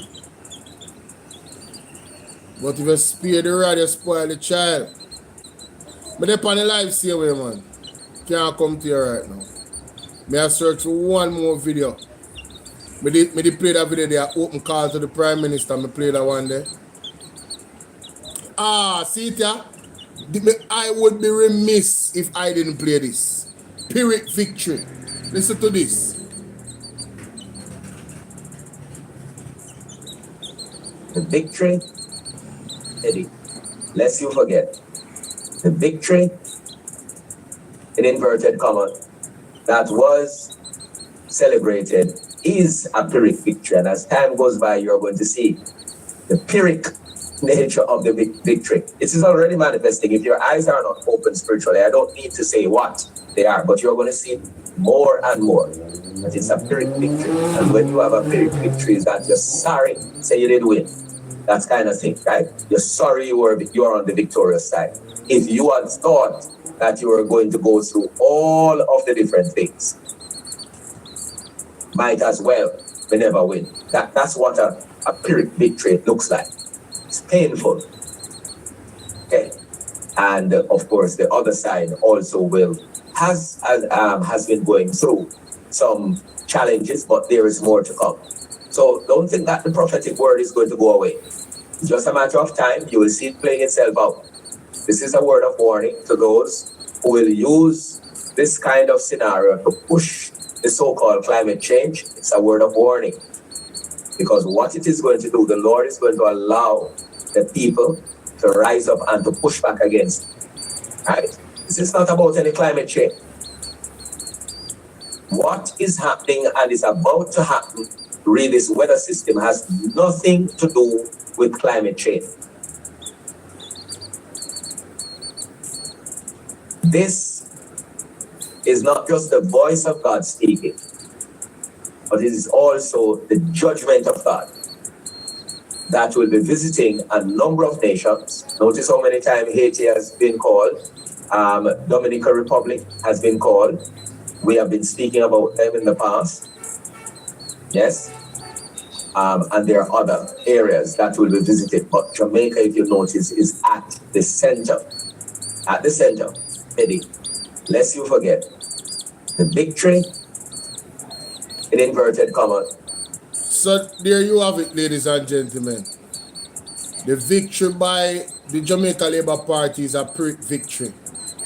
It better if them never did win. It's gonna be painful. They're gonna be feeling a lot of pain, ladies and gentlemen. A lot of pain. And that's what does say the Lord, not my word. Anyway, God bless you all. Joanne, leaving. Bless up yourself. God is on the job. We just have to do what we're supposed to do, you know what I mean? Joanne says she love this. Yeah, man, I sometimes I have to remind the people about them things, you know, because lest we forget. Some people think say God asleep, but God not asleep, yeah? God is not sleeping. And God will not be mocked. Okay? Big up on yourself. That's my time. And I'm out. Later, guys. Have a good one. Alright. See you guys later. I have some videos coming out. I think I have a couple videos coming out. Between, well, at least one. I have at least one video that I'll be posting. I want to encourage you guys to go and look back at the videos that I already posted from 3 days ago. Look at the ones that you haven't seen as yet and take a listen. Alright? Lady Andrea, big up. TikTok, big up. Everybody on TikTok, go subscribe to the YouTube channel here. Alright, so bye to you people. Look on her, Jamaica. You see that? The people on this channel, look on her. You see that? This is what I'm dealing with right now. Look at this. Look at this. Right? She rude, you see? You see her? And my mother picked me, you know, I look at her sister. Adopted, obviously. I mean adopted brother and sister this, you know. You understand?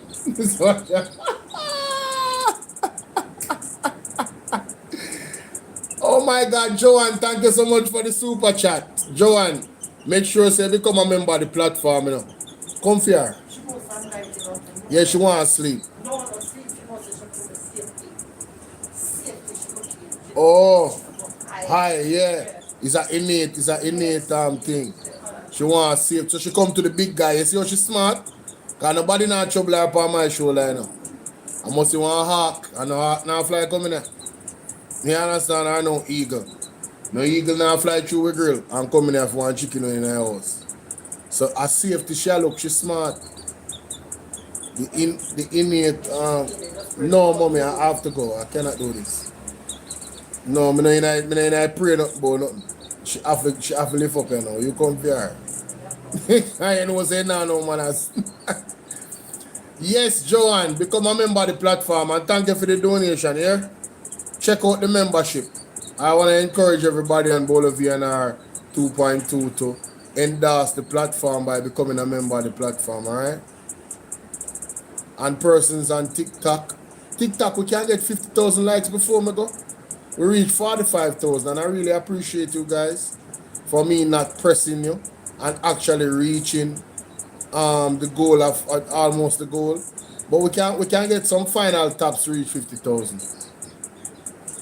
Cheryl laugh off of me because chicken up on my shoulder. Lord have mercy. What a thing. Yes, Joanne, get your badge and get the emoji. Let me show you some of the emoji them. Let me show you some of the emoji them when we have for the VIPs. Only when you join you can get these, you know. I'm going to make some more. I need one. Well, I have one with Nikisha Burchell when I go boss. When she said, do better to the government. Do better. You understand? I'm going to capture her face for the screenshot. I have it on my TikTok, you know, but I go officially release it. And I go tighten up on these in a one way where when you drop them in the comment section, you can see it more clearer. Right now, I don't like how them looking at the comment section because them have the black around it. We need to make it where the black is not around it. So I'm gonna make it white. My mother, where you put her? Around there, so you have her now? Okay. So they say you left it on tonight? No. Oh. Jamaica, let me tell you, say this bird here. This bird here. Come in at, how did you come in at house? Yes. Come in at house, you know? And I look and hungry, she hungry and thirsty. I don't know what my mother abandon her or what. I don't know what go on. Zine, but I write to my mother she come and I beg to save her life. And from that, see man, right now I sleep, she want to sleep, you know. She went in the shower with you? Yes. Oh, she not joking? Mommy, I'll put dirt and leaf in her pan for your bird. No, me can't bother. Jamaica, me the insecure, me that jealous right now. I tell us straight. If me the insecure, me that jealous right now. The amount of love for this bird I get. You understand? Me see the bird I lie down on inside today. Your Joan saying so cute. Jetline, big up yourself. Yeah, man. Take her up. Jetline, she cute thing. And Joan, she cute thing. He said the little bird. The little bird coming at the house. And mommy realized that she have to get, because she's so small, she have to get smaller feed, like smaller feeding for her, because the bigger feeding, you can't digest properly yet. So, you know, in a couple weeks, she soon get big, so she can't stay in her house, my go. But go stay in the time they remove, alright. She have to stay in the Kubota door. But for now, the other bird, them not like her. You understand? You know the whole slave effect? Not saying she's a slave, but because she ain't in the house and them not in the house, them jealous. Them jealous Jamaica. The other bird, them jealous. Me I tell you no what go on. The other bird, them jealous bad. The other bird, them say, but Koya, you know, come we can't come in the house. And she can't come in the house. So them pick after her. You know, because she not among the tribe. You see what I say? I saw you going in a while, you know. So you going in a while, you know. But she very smart, that's all I mean know. I see the bird does come today when me in the evening when me get up, because I start sleeping in the almost afternoon. So when me get up now, I like 12 o'clock me start sleep. So when me get up now, my mother did say in a chair. And the bird lie down on inside Jamaica. I'm not telling any lies. Mommy, can you send me a picture? Did you take a picture? The bird lie down on inside, like, so you know we would have lie down on the side in our bed, and the foot them on the side, I saw the bird lie down on the side. I don't think y'all hear me though. The bird lie down on inside, well comfortable and asleep. Me say, it's like the bird that mirror everything what my mother do. So because she follow my mother, I fear my mother don't know. So because she follow my mother, because you know so my mother feed her. No, we not here, man. We keep her, man. You see me? So, because my mother, I see some used to have goat one time, you know, when we live in our country, you know. And my goat, we used to give them towel, make them lay down pan, and then they pan the veranda, we lock them in the veranda, and, you know, goat teeth, and we lock them in the veranda to make sure, say, no goat teeth. All the kid them get treated like royalty. Eh? What you say? I drink the country coat with tea, you know. Yo, I say my goat them.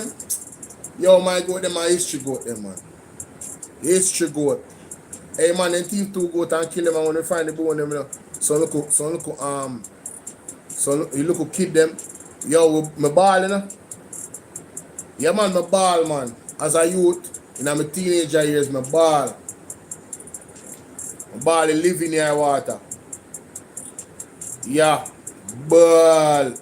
Because you know, you grow an emotional attachment to the animal in your space. Because I like so when they eat meat. But, you understand what I say? If you man kill one little kid, brother, I say, yo, I'm going to see bone, I say, oh God, man. And I want a little kid, and I like I want mature good, so he even make it worse. You get what I say? Yo, my ball live in your water, man. I cry, man. I cry when them do that to my goat, them Jamaica. See me? Carry the goat them, make sure so they eat. And get them water, everything carry them near river and so. Tie the one where everybody else follow, because you know, You want them to love jump up and down and little kid them, you have to tie them from early because you don't want to carry them down when you move them from one place to the next. My sister had chickens when we was growing up and she was really tame. May I tell you this a chicken that tame. But for the people on TikTok, subscribe to me YouTube sooner or later. Big up here. The word is love. Because be a restriction them must send. Look come on. You're my family, so. And later, you know, we are going to jump on back later. Zine. As I say in the meantime, go and check out the video them. And I have some other banger video for push out. I have all the exclusive with Marvin Edgar. When I didn't even edit it. So I have all that for show about see me. So let us go and support the content. Alright, bless upon yourself. I'm out. Peace.